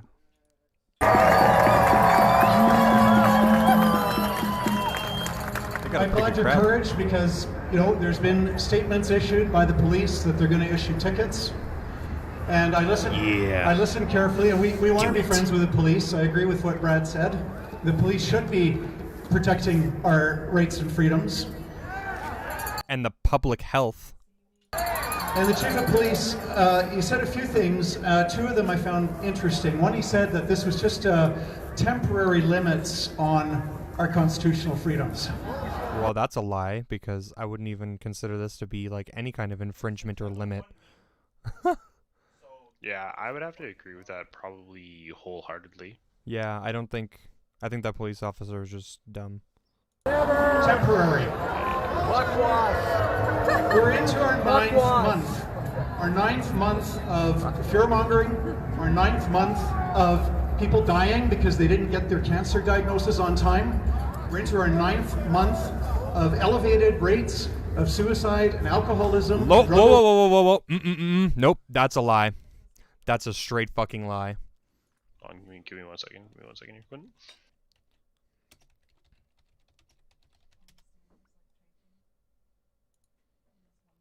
Headline, suicide deaths in Alberta in 2020, fewer than what was recorded last year.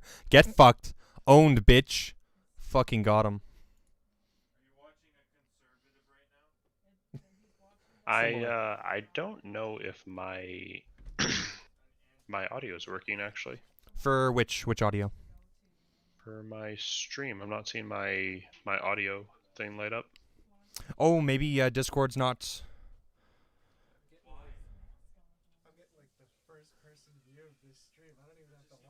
Wilden. Do you think your audio is just fucked in general? Or... I don't know. Okay, 1 second. I'll just we'll put a quick pause on our laughing time, and I'll get to your page here.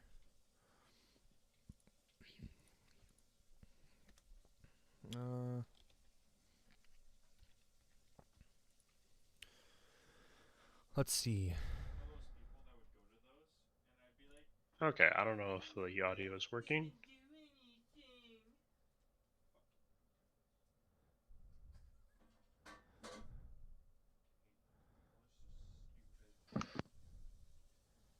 I'm not sure.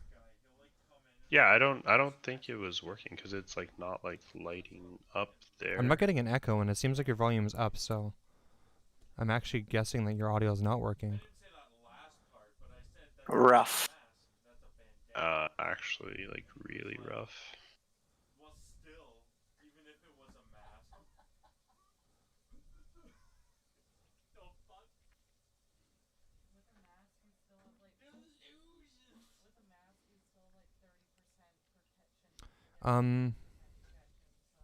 Yeah, I don't think it's actually working. Bring your stream thing over onto the screen so I can see it.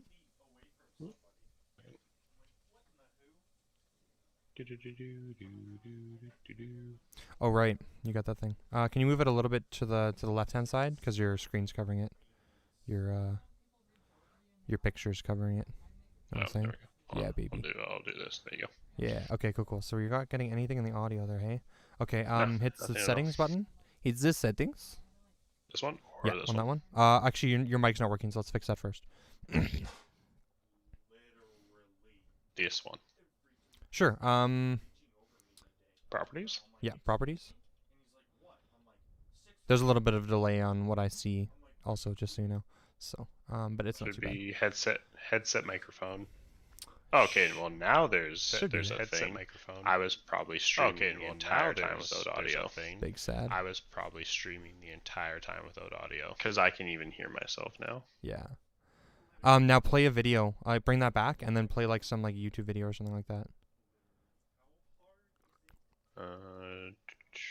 Just to see if the desktop is picking up.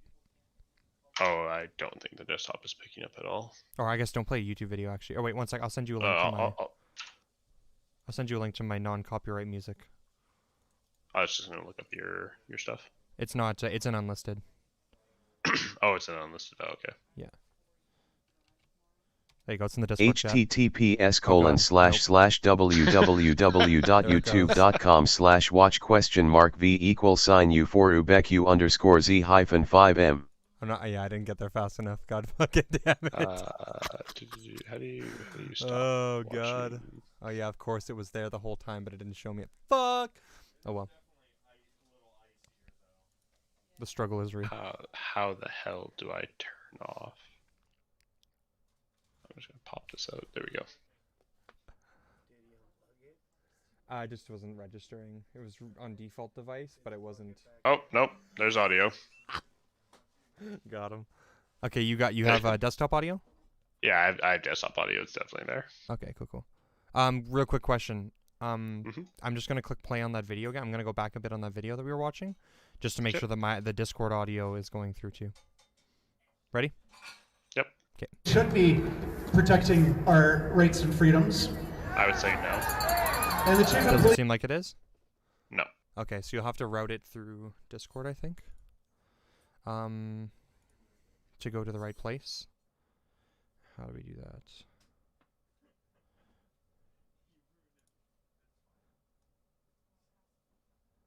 Oh, I think you have to go into your user settings, and then go voice and video, and then your output device. Oops.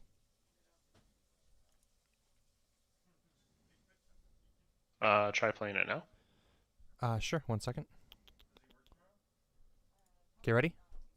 Yep. I think it's working. You said a few yeah, things. It's working now. Okay, perfect.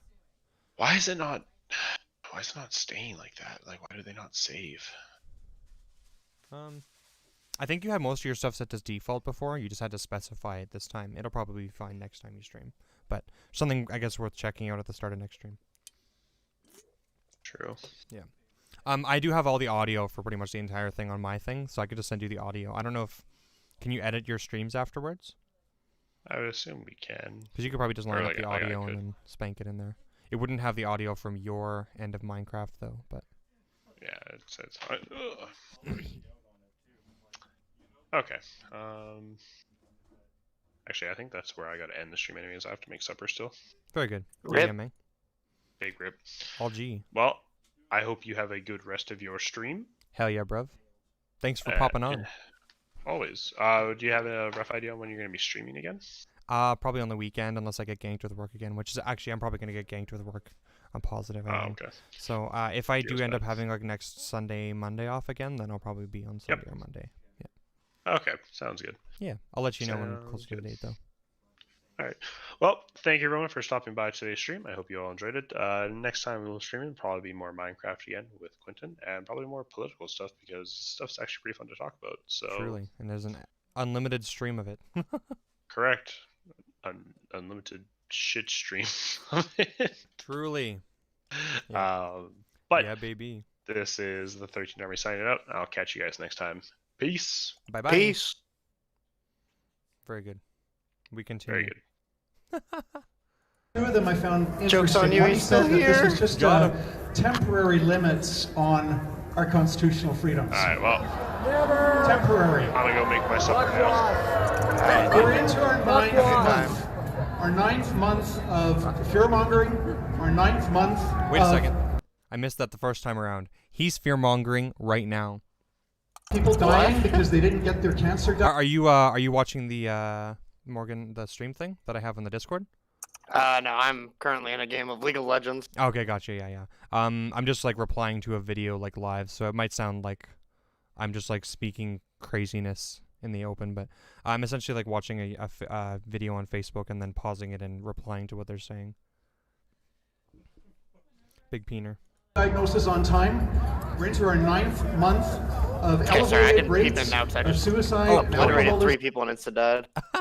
I'm watching like a video on Facebook and I'm like streaming it to the Discord. I was streaming it to the Discord for Cordell to like follow along with essentially, because it plays it like live. It's just like a Facebook video of like the a speaker at the Freedom Walk or whatever. Yeah, and I'm just like replying to it essentially. Like, so if he says some dumb shit, then I pause it and correct it. If he says some dumb shit, which is pretty much the most of the video. Understandable. I'm 1 minute in and we've already paused it like a bajillion times. I know. I heard it like 3 or 4 times at least. All right, we continue. Gotta correct them. Truly. Freedoms. Never. Temporary. We're into our 9th month. Our 9th month of fear-mongering, our 9th month of people dying because they didn't get their cancer diagnosis on time. We're into our 9th month of elevated rates of suicide and alcoholism and drug overdoses. Millions of people thrown into unemployment. These are not temporary. If these were temporary restrictions, I wouldn't be here today, and I don't think you would be either. What do you mean? I'm gonna laugh so fucking hard at all these dumbasses when the restrictions get lifted in like a fucking year. Eat your fucking own words. Oh my fuck.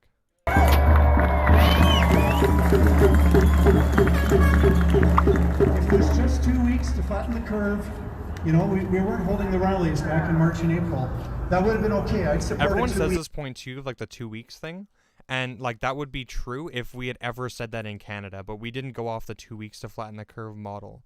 We like if we did that, we would have locked down like New Zealand did. That was what they actually did, right? Yeah. We did we picked like the middle route where we like half locked down things, but we allowed most businesses to still like kind of do the initial lockdown we had was pretty hard, but after that we just like opted for like a more like half-ass lockdown.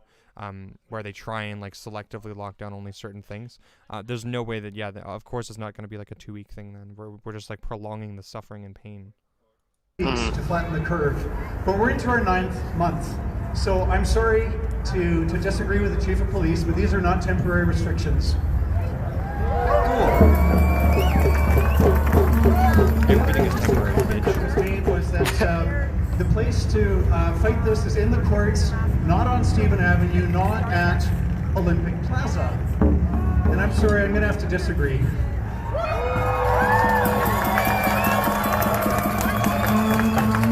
The answer is both. Fist fight COVID, bitch. Court action, from the time you file the court action until you get a ruling, true words have never been it's 2 spoken. years if you're lucky, probably 3 years, and quite often 4 or 5 years. And I hope that the Chief of Police and Jason Kenney and Dina Hinshaw will understand that we're not going to give up our charter rights and freedoms for 2, 3, 4, 5 years. Luckily, you don't have to. I had the honor and the privilege some years ago to defend the free expression rights of some very courageous students at the University of Calgary, and the university was threatening to expel them if they continued with their peaceful pro-life advocacy on campus.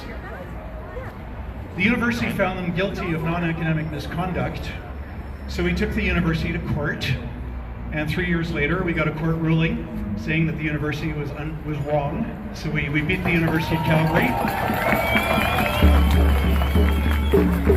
From the time of filing that court action until the day that we got the ruling, it took 3 years.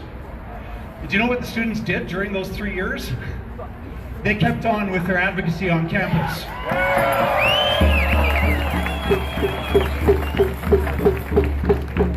We've released a report the Justice Center has. It's called Flying Blind. It's on our website, www.jccf.ca. We released this on Thursday. Hundreds of hours of work from our legal team and our researchers with input from medical doctors went into this report. So I encourage you to look it up, Flying Blind. Subtitle: Government's hasty decisions to lock down Canadians while damaging the economy and public health. We rely in this report, we use government data, government statistics. That's what we're relying on, and we've got far more footnotes in this than you'll see in any of the modeling coming out of Alberta Health Services. So everything is referenced and footnoted, and it goes back to the government data. Yeah, but now, we've been told since March, every single when thing Jason Kenney and Dina Hinshaw released their modeling, saying that as many as 32,000 Albertans would die of COVID-19, even with lockdown measures in place. They said that 32,000 Albertans could die. Nonsense. Fear-mongering. Jason Kenney has publicly compared COVID-19 to the Spanish flu. Does Jason Kenney know anything about the Spanish flu? Does he know that it killed between 20 and 50 million people? Does he know that it killed millions of young, healthy adults in their 20s, 30s, and 40s? To compare COVID to the Spanish flu is irresponsible fear-mongering. It's the same fear-mongering we're hearing today. True, it is the same fear-mongering we're hearing today. Got him. So I gotta ask you a question. With this unusually deadly killer on the loose, the way the politicians want us to believe, do you think that in the first 8 months of 2020, from January to August of 2020, do you think that with an unusually deadly killer on the loose, do you think that we would have had more Canadians dying or fewer Canadians dying? It depends on the restrictions implemented by the government. The government's own data tells us that in the first 8 months of 2020, fewer Canadians died than in the previous year. That's not my opinion, that's the government's data. That data's not out yet. I'm positive that data's not out yet. This guy's probably reading the same fucking thing that every other person is. No, not that. Oops. It's Canadian, he was saying? Was it Canadian? The government's own data tells us that in the first 8 months of 2020, fewer Canadians died than in the previous year. That's not my opinion, that's the government's data. So,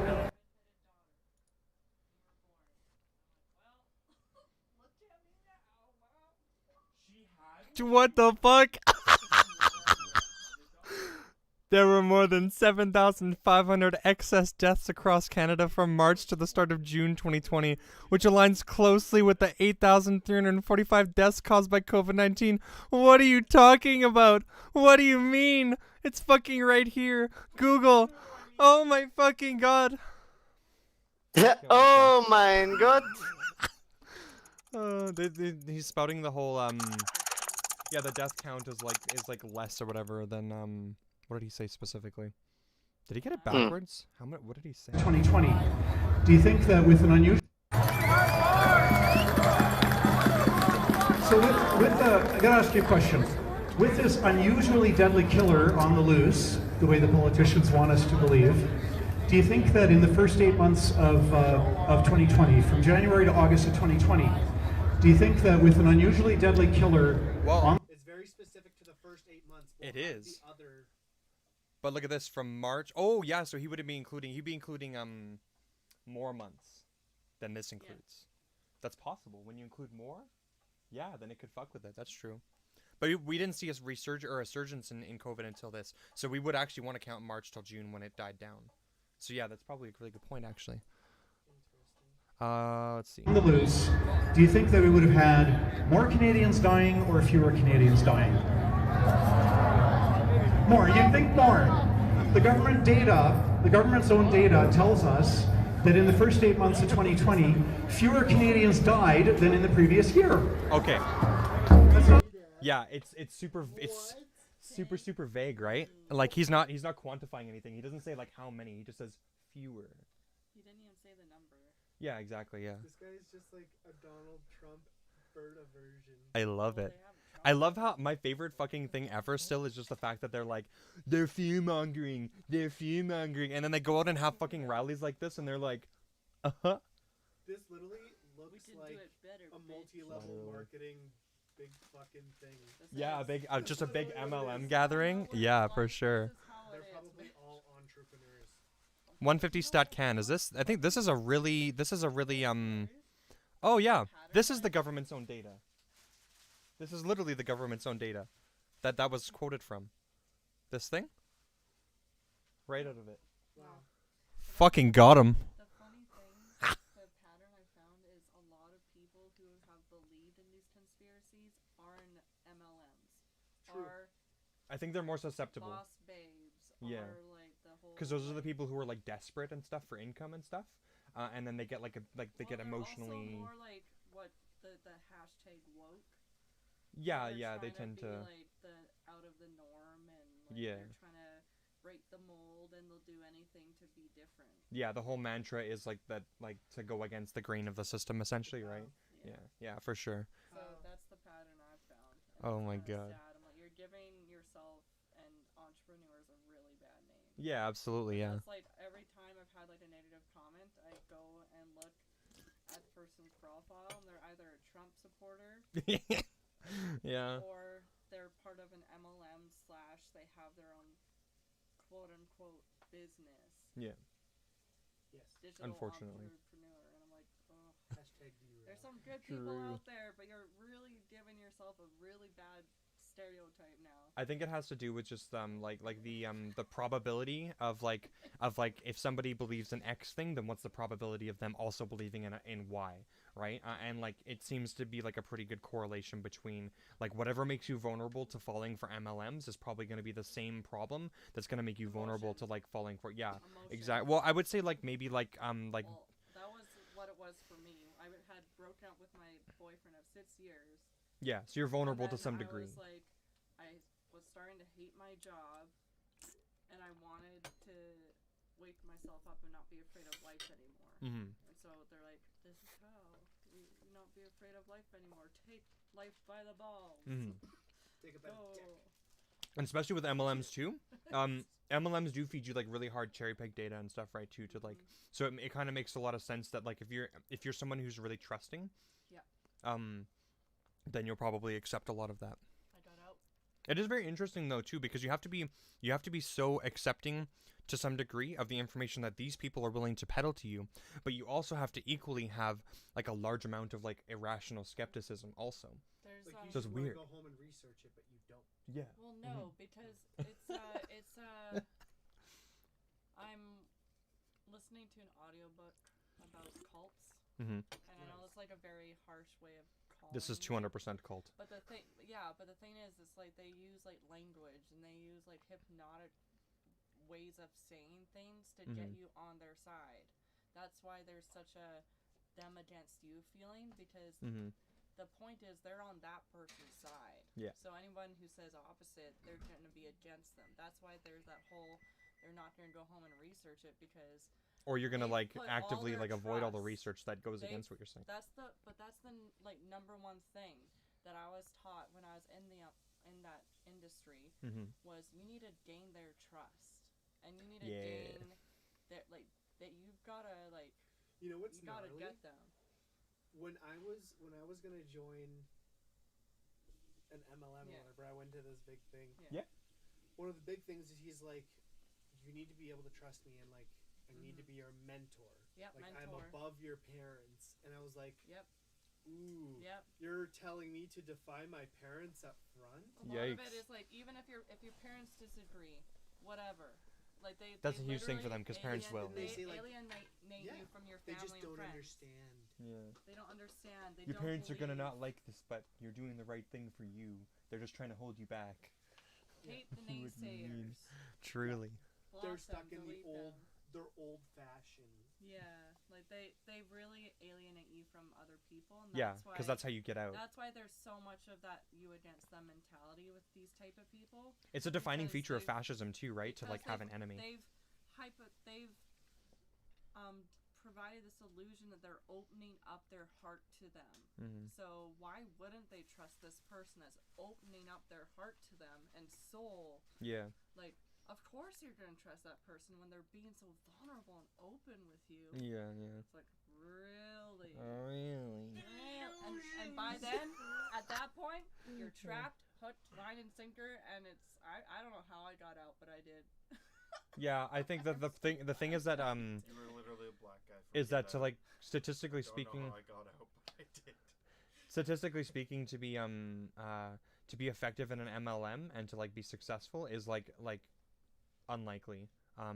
It's very low probability. So most people are probably going to get out just because they're going to fail. It's 99.3%, something like that. Yeah, exactly. Yeah, it's just because the model doesn't it's not designed to be like sustainable for every individual who gets into it. It's designed to siphon money to the top. It's a triangle. People who are making it, they can't stop. You cannot stop. What do you mean? With your business. What? Like, what does that mean? People who are making it in the MLM, they can never stop what they're doing. What does that mean? They have to continue doing shows. Or else they will lose money. What do you mean by that, though? I'm confused. They can't stop, or else they'll lose. Like, they can't stop posting on social media. They can't stop recruiting. Okay. Like, as soon as they stop, like, checking Think of it like a streamer that stops streaming. That, like, you constantly have to be because they have people falling off and stuff, so they have to replace them. Yeah. Okay, I got you. It's like a rotating door, right? So they need to always be on. Okay, I get it now. Like, it consumes your life. Yeah. They portray themselves as having this life of luxury and all this stuff, but you see everything. So when do they have time to do anything for themselves and actually enjoy their life and be present in it? Yeah, it's a very like fake it till you make it thing, I guess, right? The 1%ers usually just do like 3 or 4 big gala shows, and then in between that they just fuck off and do whatever they want. Yeah, exactly. And a lot of like that's when you get there. That's the dream they sell. But even then, though, they're still constantly on social media. They can't get off. Well, they don't. They have to be because they have like people there. Too. Like, I was highly addicted to my phone and social media, and I'm not like when I say that. Like, I always have to reiterate: there's nothing wrong with being on your phone and having a business, all this stuff. But the thing is, addiction is addiction. I had to literally go cold turkey with my phone for a while because truly. I couldn't get off of it. Okay, we continue. In my opinion, that's the government's data. So, how do you reconcile that with the fear-mongering about an unusually deadly killer when we have fewer Canadians dying in 2020 than what we did last year? How do you reconcile that? Lies. Or is that a lie? Maybe there was fewer last year in general, but I don't think it was. No. During the time of that COVID existed, there was more. Yeah. Now, what's the total, though? What is the total in deaths in 2020 compared? Let's see. Maybe the total deaths were lower.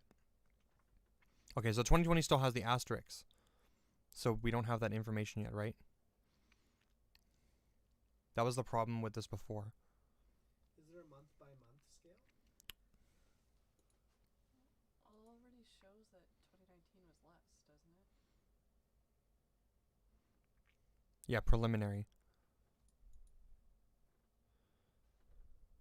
Doesn't it already show that it is higher, or is that just like before it shows? It does, but we also see like a natural like trend too, and it's not really like against the trend too much. But the problem is that this isn't like all of 2020. It is like the part of 2020 that matters though. So I don't know, and seeing the differences here and everything, it definitely is more. So it seems like this dude is still lying regardless. Yeah, because this does include enough of 2020. What people don't understand is with all the shutdowns and all the like not seeing as many people and all this stuff, like other things like the flu and other sicknesses are going to be minimal.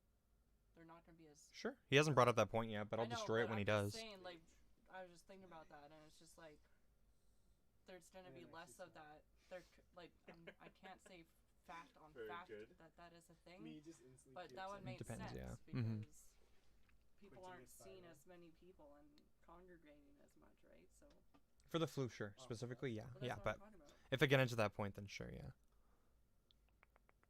So it seems like the deaths are more as well. My problem here is that like they're just gonna literally straight lie to your face for this entire fucking video, and nobody's gonna question it. Everyone's just gonna eat it up. And like you can literally just look at simple as a Google search ever and find that exactly what he's saying is a straight up fucking lie. But we'll continue. Gets more interesting. Oh baby. Gets more interesting. I'm ready. I'm interested. In the first 8 months of 2020, the government data tells us there are fewer people dying of cancer, fewer people dying of heart diseases, fewer people dying of stroke, fewer people dying of lung disease. Wait. Wait. Didn't he just say earlier that more people were dying of cancer? Didn't he literally say that in the? No, he did at the start of the video. He was like, "We have so many people dying of cancer." You're at 642. Go back. 640. Okay, yeah. It's in, like, the first.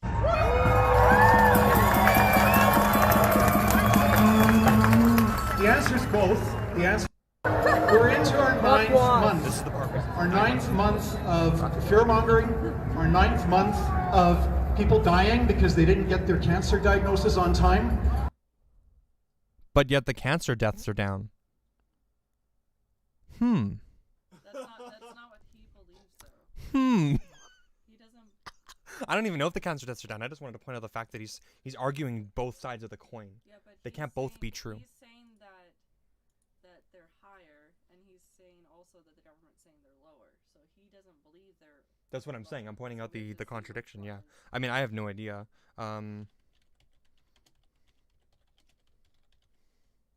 Let's find out, baby. I love it.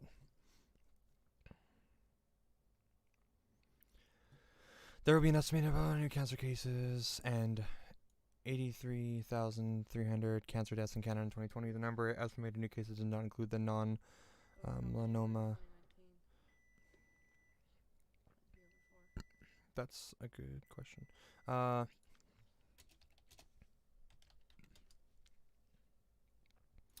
La la la. I don't even know if the numbers are out. That was just an estimation on what there would be. Fuck, this is too much reading. Give me the number, baby.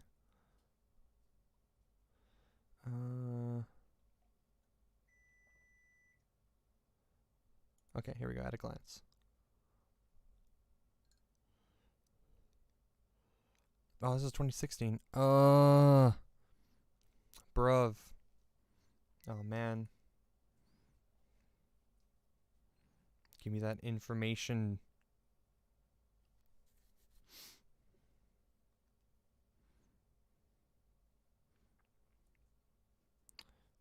Ooh. This one? Maybe? 2019?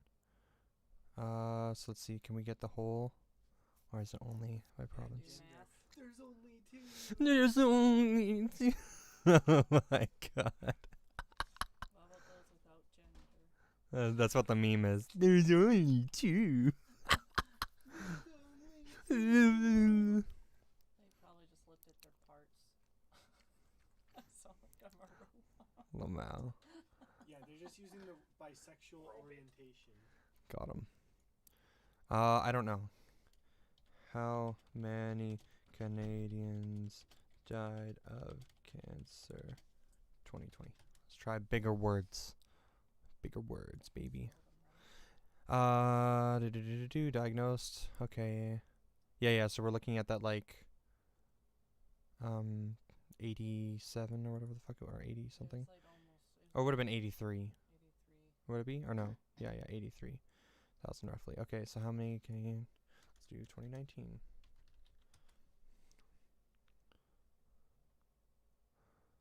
Okay, so it's a lie again. It's a lie. Once again. 82 is what the 2019 number was. And the keyword is when he says the government. Like when he says data, that little rant, the government data, that's when he's like, I'm about to lie, so the government data says. This makes it more believable. Yeah, exactly, yeah. Dude, this guy, literally, so how many lies has he just straight up told now? Like, this is like the 5th time. Literally anything he said has been a lie. Like, amazing. Yeah. Oh, wait, there's a little bar that shows him. Here, I'll go back a little bit. Let me make sure. Bullshit! Gets more interesting. Gets more interesting. In the first 8 months of 2020, the government data tells us there are fewer people dying of cancer, fewer people dying of heart diseases, should I just fewer people dying of stroke. Should I just auto-assume that everything he says is a lie and just be uncharitable as fuck to him now that he's lied like 5 times? Like, do I really need to look up every one of these other data points? I don't think I do anymore. I don't think it matters. Well, if someone comments and asks, you can. Look it up themselves. It takes like fucking 5 seconds. Fewer people dying of lung diseases, fewer people dying of pneumonia, and fewer people dying of influenza. Okay, so the pneumonia and influenza part are very, very, like, obvious ones that, like, you brought up already. Yeah. What do you think happens when you have a pneumonia or influenza which is spread through air particles, the exact same way that COVID is spread, and you have a population that has adopted masks by, I would assume, at least like more than 50% of like Albertans or Canadians are wearing masks, right? Like even like that amount, even like 10% of people wearing masks, even if like mask wearing wasn't like really great, but they were still happening, you would still see a decrease in the spread of things like pneumonia and influenza, especially when you consider the fact that pneumonia and influenza are less contagious than COVID-19, less contagious, which means that like masks are going to be even more effective on them. So yeah, of course there's no fucking influenza cases and deaths. Of course there isn't. Like this is just like a byproduct of when you implement things like masks and social distancing. Of course. In total, 10,295 fewer deaths from those 6 illnesses in the first 8 months of this year. I want to look it up that it's wrong. But we already know that it's wrong. Combined with, at that time, 8,795 COVID deaths. Every death is tragic. It doesn't matter whether it's from COVID or cancer or lung disease or heart disease. Every death is tragic. But what the government's own data is telling us is that we had 10,295 fewer Canadians die from these cancer and lung diseases and so on, at the same time that we had just shy of 9,000 people die of COVID. So, not my opinion, it's the government's data. The other harms of the lockdowns that this report delves into are the cancelled surgeries. Thanks to the canceled surgeries and stuff are probably problematic, but I don't know how to solve that, like in a way other than like maybe that we implement such harsh lockdowns that the hospitals like have like no COVID cases because we just eradicate it, and that allows the hospitals to like do what they would normally do, right? But that calls for harsher lockdowns, right? So you can't have both. You can't like let COVID spread and then complain about how like the hospitals have to deal with COVID, right? You can't have it both ways. There's only so many nurses, doctors, etc., etc. I think that they're like our hospital beds or whatever. I don't remember the exact number, but I think that at any given time, like they can't even like put like they don't even have enough beds for like 1% of our population. I'm pretty sure, like at any given time in hospitals for like our actual population. So like it wouldn't take much of anything to overwhelm the system essentially. Doesn't it like, I don't know, like since COVID is so much like more contagious than all those other things he listed. Those aren't contagious, those are diseases, that's why. He's talking about cancer and... Oh, okay, I thought he was still talking about influenza. I didn't No. know. Nope. I was tuning out his voice. Oh, gee. 200,000 Canadians had their medically necessary and in many cases life-saving surgeries cancelled. Shame. That 200,000 doesn't even include the number of people that ordinarily would have had a surgery scan. Even like people with diseases though, like their immune system is shot. Like their immune system could be depends. Some diseases make you more like weaken your immune systems. For example, I believe AIDS weakens your immune system, right? That's cancer? Like probably. Wouldn't something attacking your body weaken you in general? Probably. Couldn't it be a possibility? Depends on the disease. Weakened, like you would catch COVID and fucking die. Maybe you're more susceptible to it. Yeah, I don't know. We'd have to look at it a case-by-case basis. Like people with like these like comorbidities as well. Like it's just like. It's possible, but I have no idea. I've never researched any of those points. It's just like hypothesis sauce in your mouth. I don't know. You'd have to look it up. Find some data. You know, I mean, it would make sense. Had a surgery scheduled and did not get the surgery scheduled. On top of the 200,000 cancelled surgeries, we have 500,000 Canadians did not get their MRIs and CT scans in a timely fashion. 500,000. I don't know if I want to believe anything he says now because everything else has been a lie. But even if those things are true, I would say that those things are probably problematic. But like I said, you need more lockdowns, like in order to fix that problem. So what they're doing right now is not going to actually solve the problem. Scientists in the United Kingdom estimate that the delays in cancer diagnosis, delays in cancer treatment in the United Kingdom will kill as many as 35,000 British citizens.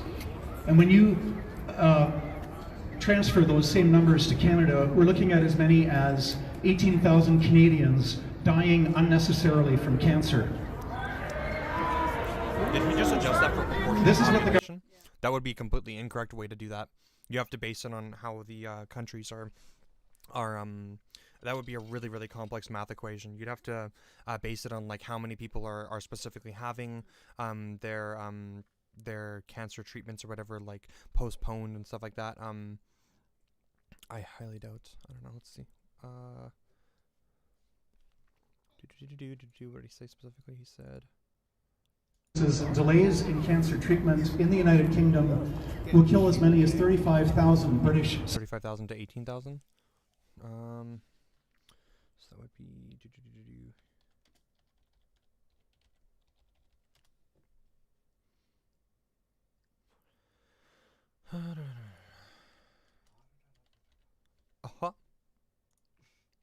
Oops.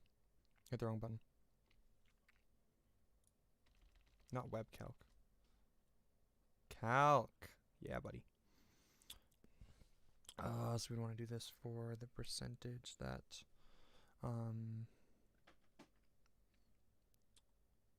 see, so I forget how to do it. 33,000? Was it 33? Fuck, I forget now. 33, 35. My brain. Treatment in the United Kingdom will kill as many as 35,000. 35. 35, baby.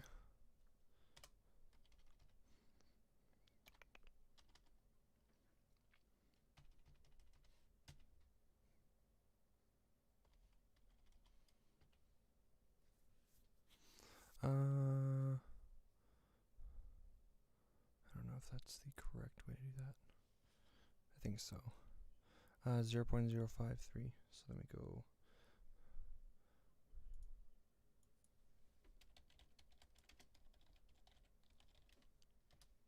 Brain. 37.59 million. Oops. No point. And then times that by 0.05. No. Divided by 0. I don't remember. 3759.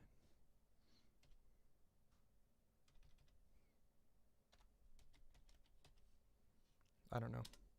What would that? I think I'm doing something wrong. What am I doing wrong? Brain.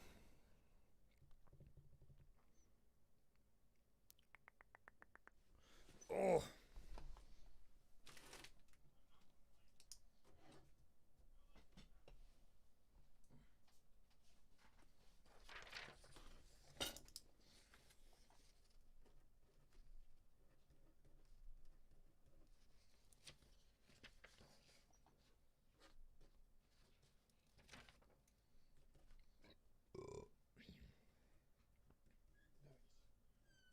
Nice.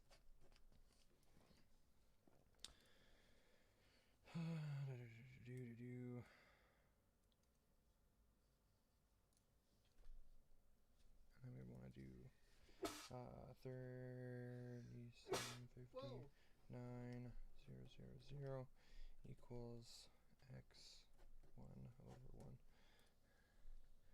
And so we go 66.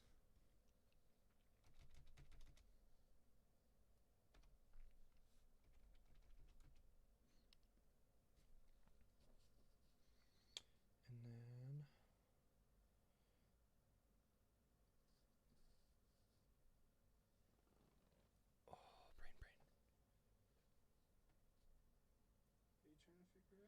trying to remember the equation for figuring out if they're just adjusting for that number based on like the population and not like based on other things. You divide here, divide there.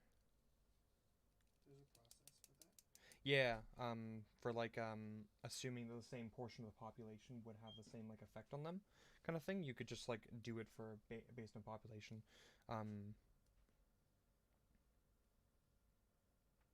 Trying to remember the math.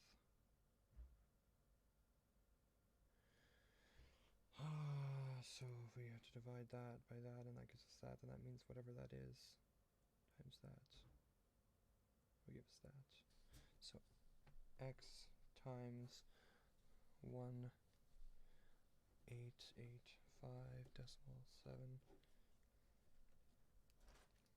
equals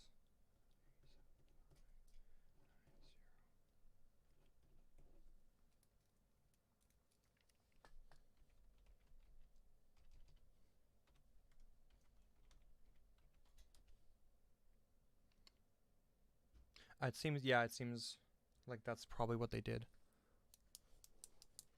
My number's like a bit off. I have about 20,000 instead, but I also didn't like include all the decimals, so that's probably it. Anyways, I highly doubt that the math is good.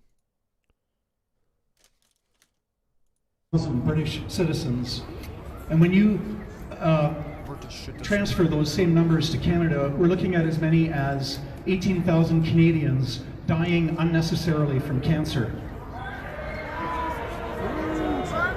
This is what the governments will have to answer for in court.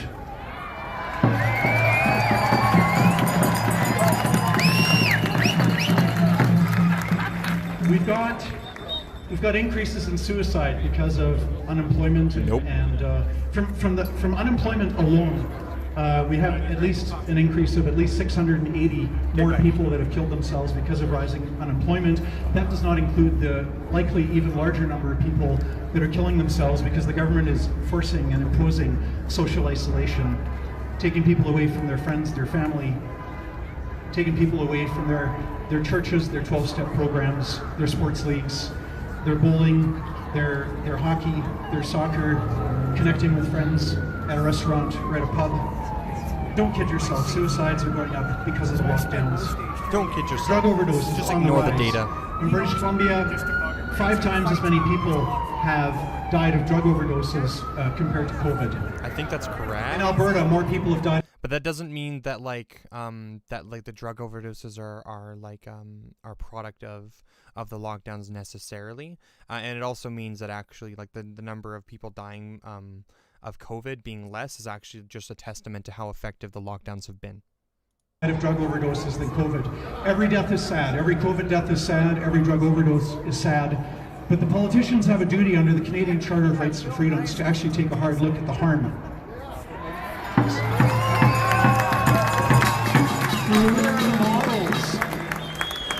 Jason Kenney and Dina Hinshaw came up with fear-mongering, wildly false, erroneous, exaggerated models in April, telling us that 32,000 Albertans would die of COVID, even with lockdown measures in place. I don't know if that's true, even with lockdown measures. Is it Albertans or Canadians? Hinshaw came up with fear-mongering, wildly false, erroneous, exaggerated models in April, telling us that 32,000 Albertans would die of COVID, even with lockdown measures in place. Do you think that Jason Kenney and Dina Hinshaw have done any modeling on the number of deaths from cancelled surgeries?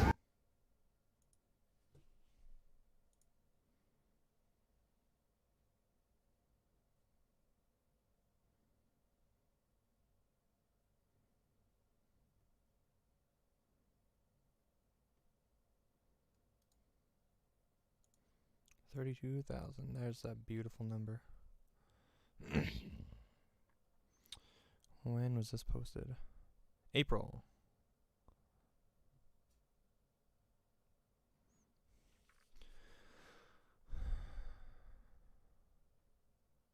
With current public health orders and physical distancing recommendations, new modeling data shows.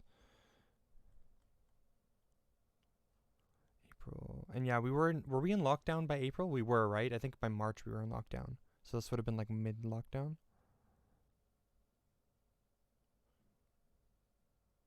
Right. But the main thing too was at this point in time, the virus was still fairly novel. So we still had like a lot of stuff that we didn't understand about it. So a lot of this data would just be like their best guesses based on as much as they knew at the time. Of course, if we know more now, then of course it's going to be like we're going to be able to model better. Do you think they've done any modeling on deaths from suicide caused by lockdowns? Do you think they've done any modeling on deaths from drug overdoses? No modeling. No modeling for all of those things. So the government under the charter, the onus might not have modeled for the cancer, excess deaths and stuff, I guess. This is on the government to show that their measures are... What?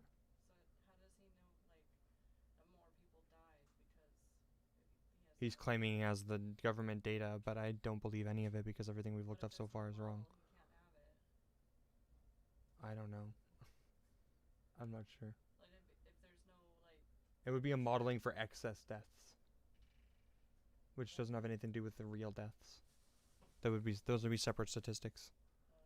Doing more good than harm. Well, I have yet to see the evidence, because speculation is not evidence. You can assert that the lockdowns have saved lots of lives, but if you don't have any science to back it up, and they don't, wait a second, but they have. You're just operating in the realm of... No, they have. We know that because places that didn't implement lockdowns had like massive amounts of deaths. Yeah, the states were fucking bad. Italy right off the fucking bat was like didn't have enough like their hospitals got so fucking overwhelmed by COVID initially that they had to like literally decide who lived and died. We know that like the worst case scenario definitely exists. Like this is like I don't even like what even is this point? Speculation. So the time has come, and I'm pleased to announce, if you didn't see the news release this morning, that the Justice Centre has filed a statement of claim against the Alberta government.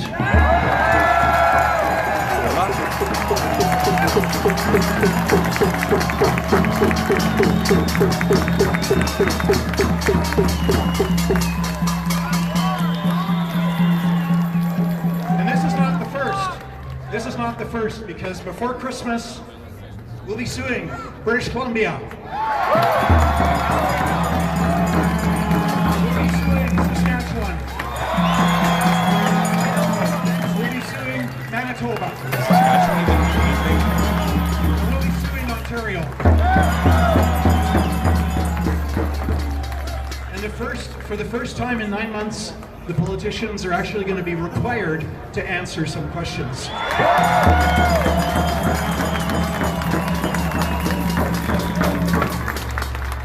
I want to ask for your help for this. We're in the process right now as I speak. Give me your money. Manager is interviewing people. Oh, we need give to me your hire more money, all you lawyers. gullible fucks. And our lawyers are paid entirely by the voluntary donations that the Justice Centre receives from Canadians. So if you're in the crowd today, and if you support these court actions, if you want to see them succeed, we can't do it. We've got a very, very strong legal team. We already have 7 staff lawyers, but these are not our only cases. We're fighting lots of tickets. Money. Give me your And fucking money. if you get a ticket, don't pay, plead not guilty, get in touch with the Justice Centre. We're going to do our best to represent as many people as possible in defense of their freedoms.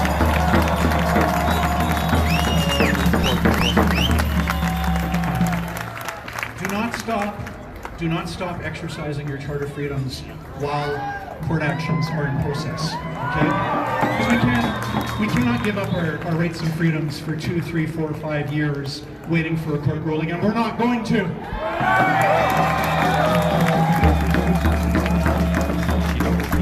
So if you want to see these court actions succeed, donate to the Justice Centre, www.jccf.ca. We can't succeed Go to without our your website, money. sign up for our newsletter. No amount is too small. Whether it's $1,000, $500, What the $200, fuck? $100, $50, $25, $10, no amount is too small. Go to our website and donate so we can pay for They're just these fucking extra robbing you. lawyers so that we can sue. Getting you all riled up so they can take your fucking money. Amazing. It isn't right. Oh, it's an MLM. Closing, I got 2 thoughts. One is, always remember, it is better to die standing than to live on your knees. Truly. The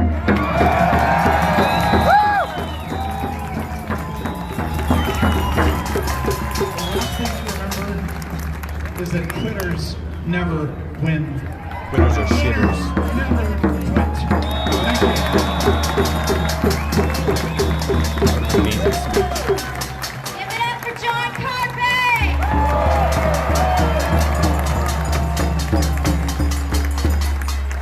He's actually the president of the Justice Center. Yeah, give it up for him. Thank God for him for standing up and fighting against the tyranny that we're all dealing with today. collecting donations because we are doing the same thing. We are going to be fighting these tickets. You know what? We welcome the ticket. Spread the wealth, baby. We're going to challenge jurisdiction and we're going to win. We're going to win. Yeah, exactly. So we know why we're here today. We want to go and make some noise and be loud and proud. And the funny thing is when they tell us to stand down, we rise up! Amazing.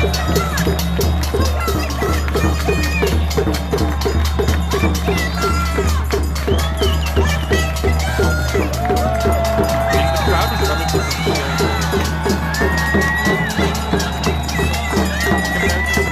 US rallies, where they're just like video with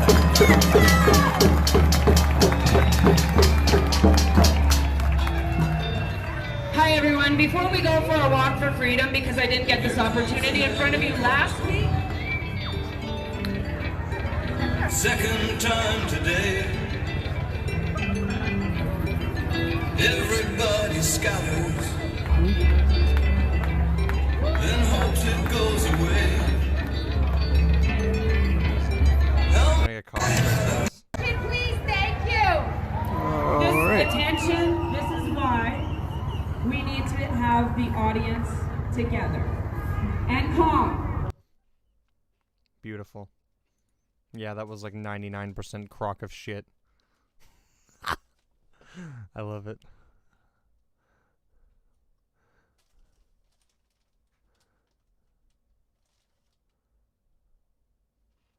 Let's see.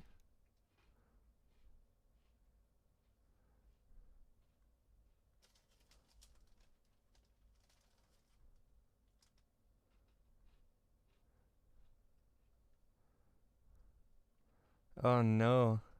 What? Walk for Freedom is like used for like actually like good things. I'm like scrolling through a bunch of like actually oppressed people like fighting for actual things. Amazing. I was like checking the hashtag Walk for Freedom out because I figured I'd find some stuff there. Well, yeah, that seems like the majority of that, so that's pretty funny. That was enjoyable. That video was wild. Yeah, wild indeed. Wild and cringe. Very good. Well, last topic I wanted to... Okay, yeah, that's pretty much that. That was unfortunate, but... Last topic I'll cover real quick is... Where is it?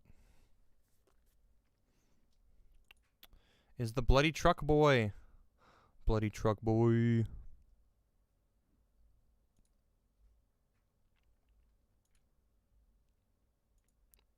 This one's a little older, but we'll give a quick update.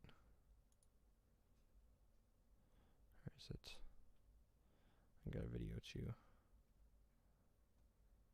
As a business owner. Nope. As a business owner, oh my God, change comes at you fast. Your online store can get you customers from down the street or around the world. And Moneris is with you every step of the way. With payment solutions, e-commerce services, change. These photos of a... Very good. Can I skip through the ad? Fuck. I tried. Okie dokie. We react.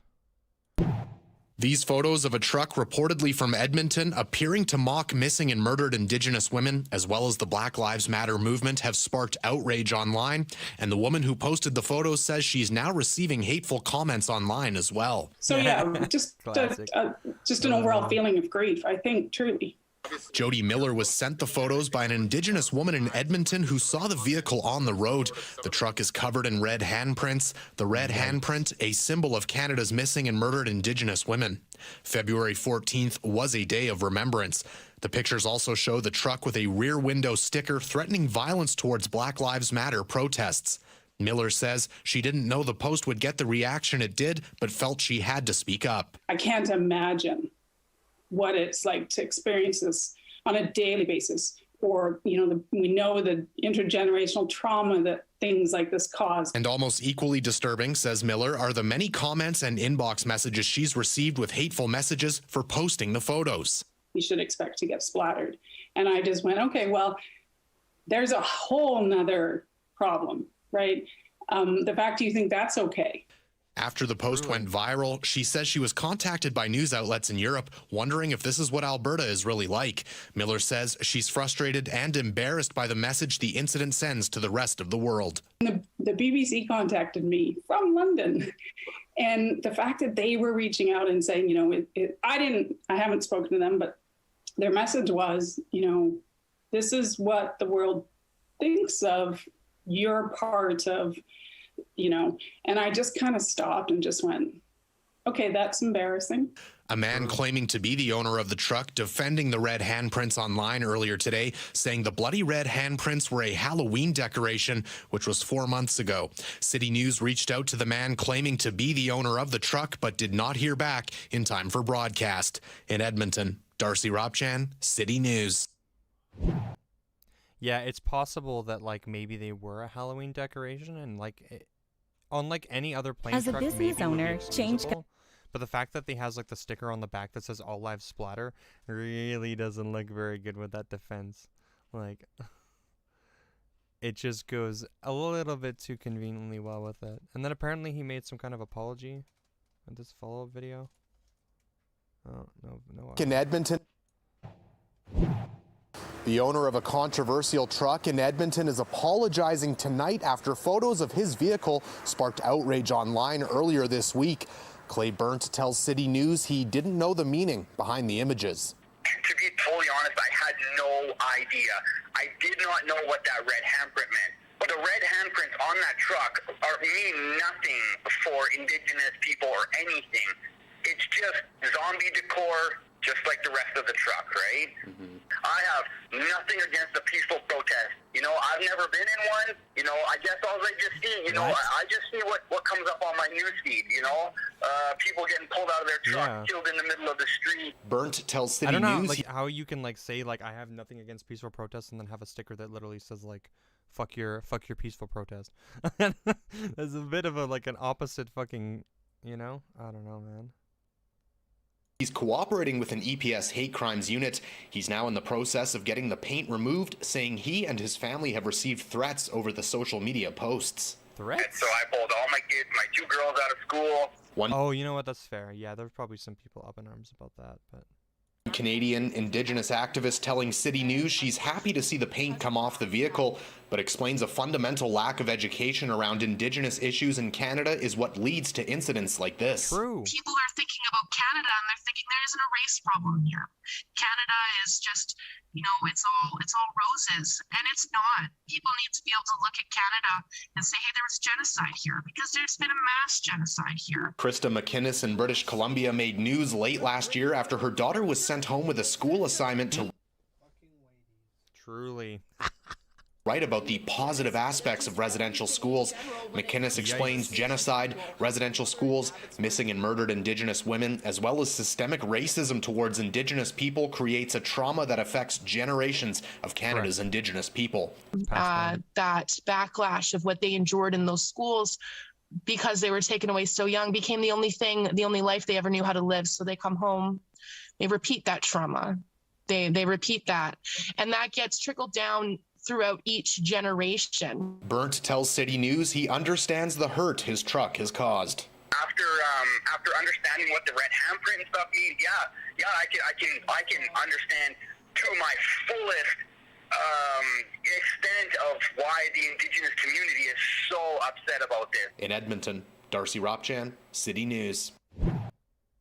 It sounds like he's claiming he understands, but I didn't hear an apology like once in that entire thing, or anything that resembles an apology. It was just like, I get why they're frustrated. I don't think that's really much of an apology.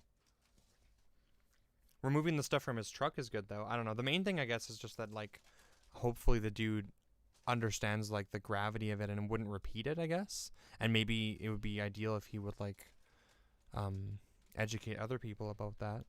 But I don't know. What was his... Oh, I don't even know if they had his name in there. Probably not. The owner.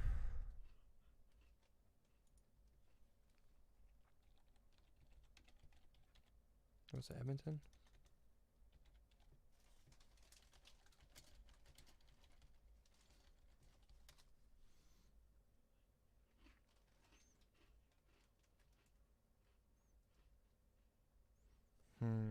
I'm not sure.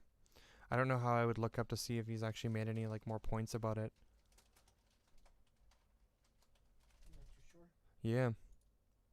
I'm not sure how to judge his actions completely because I don't know what his actual stance is on it. That seems too vague for me to understand. And from what I could tell online, it seemed like people were saying that he didn't seem very apologetic towards it. But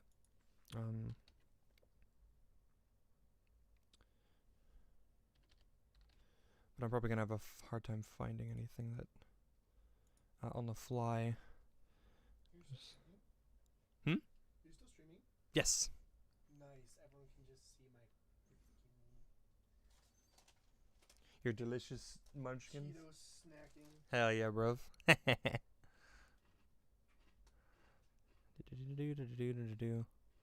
Nope, nope. Nope, nope. Nope. Yeah, I'm probably gonna have a hard time finding it. I don't even know what that would be tagged as. I'm not sure.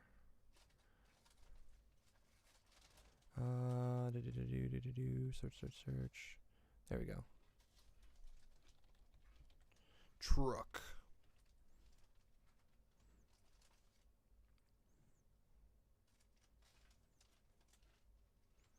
Yeah, this was his initial response, I think, right? Super fucking cringe. I've never seen so many snowflakes in my entire life. Then I have this fucking city. The truck was painted at Halloween as a zombie apocalypse truck for my kids. The sticker is completely irrelevant to the paint. Everyone in the city needs to calm the fuck down. Yes, it is my truck. Good job. Yikes.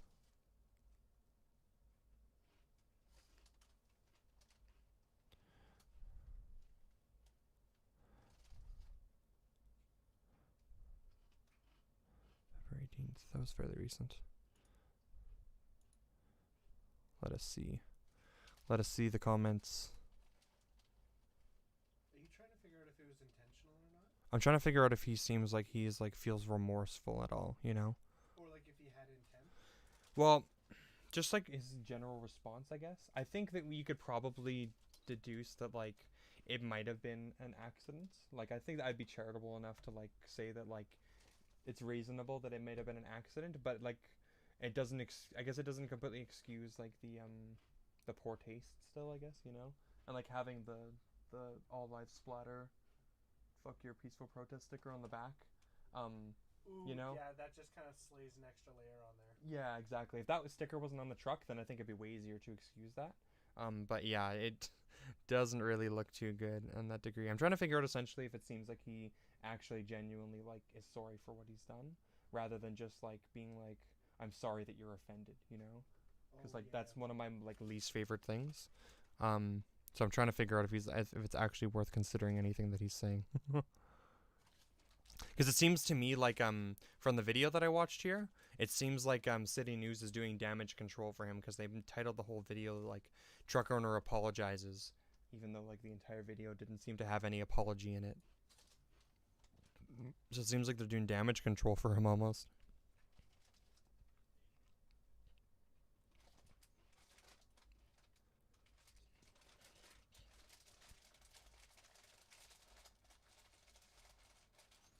If left with me, I wrote read all of them. Amazing. It's just like your auto response. Amazing? Yeah. But that's just because Cheetos are amazing. 100% the best snack you can get from a bag. They are actually supreme. I'm not sure. No one else has commented here, unfortunately, saying if he's apologized. I feel like I saw something earlier, but I don't remember. Yeah, unfortunately, I won't be able to judge it really. Where do you hear this stuff? Are you part of this page? No. No? They have like a lot of the common local stuff going on essentially at any given point in time. So there'll be like LGBTQ issues in here. It is mostly aimed at like Black Lives Matter stuff, but yeah, and then you'll have like indigenous stuff too. Yeah. But pretty much like any minority that's having issues. The Indian farmer protests were in here too recently. Yeah. Yeah, it's pretty good for that. For like keeping up to date with all, especially the local stuff. That's huge. So When the Grimshaw stuff blew up, it was all over here at the time. Yeah, big spook. Yeah. Let me know. Yeah, I'm still on. I think I'll be signing off now, though. There's not much more to say. I hope that the dude actually apologizes if he ever actually did, or that it comes out. I'm not sure what his name is, because it seems like his name is hidden from the dude who was driving the truck, that bloody truck or whatever.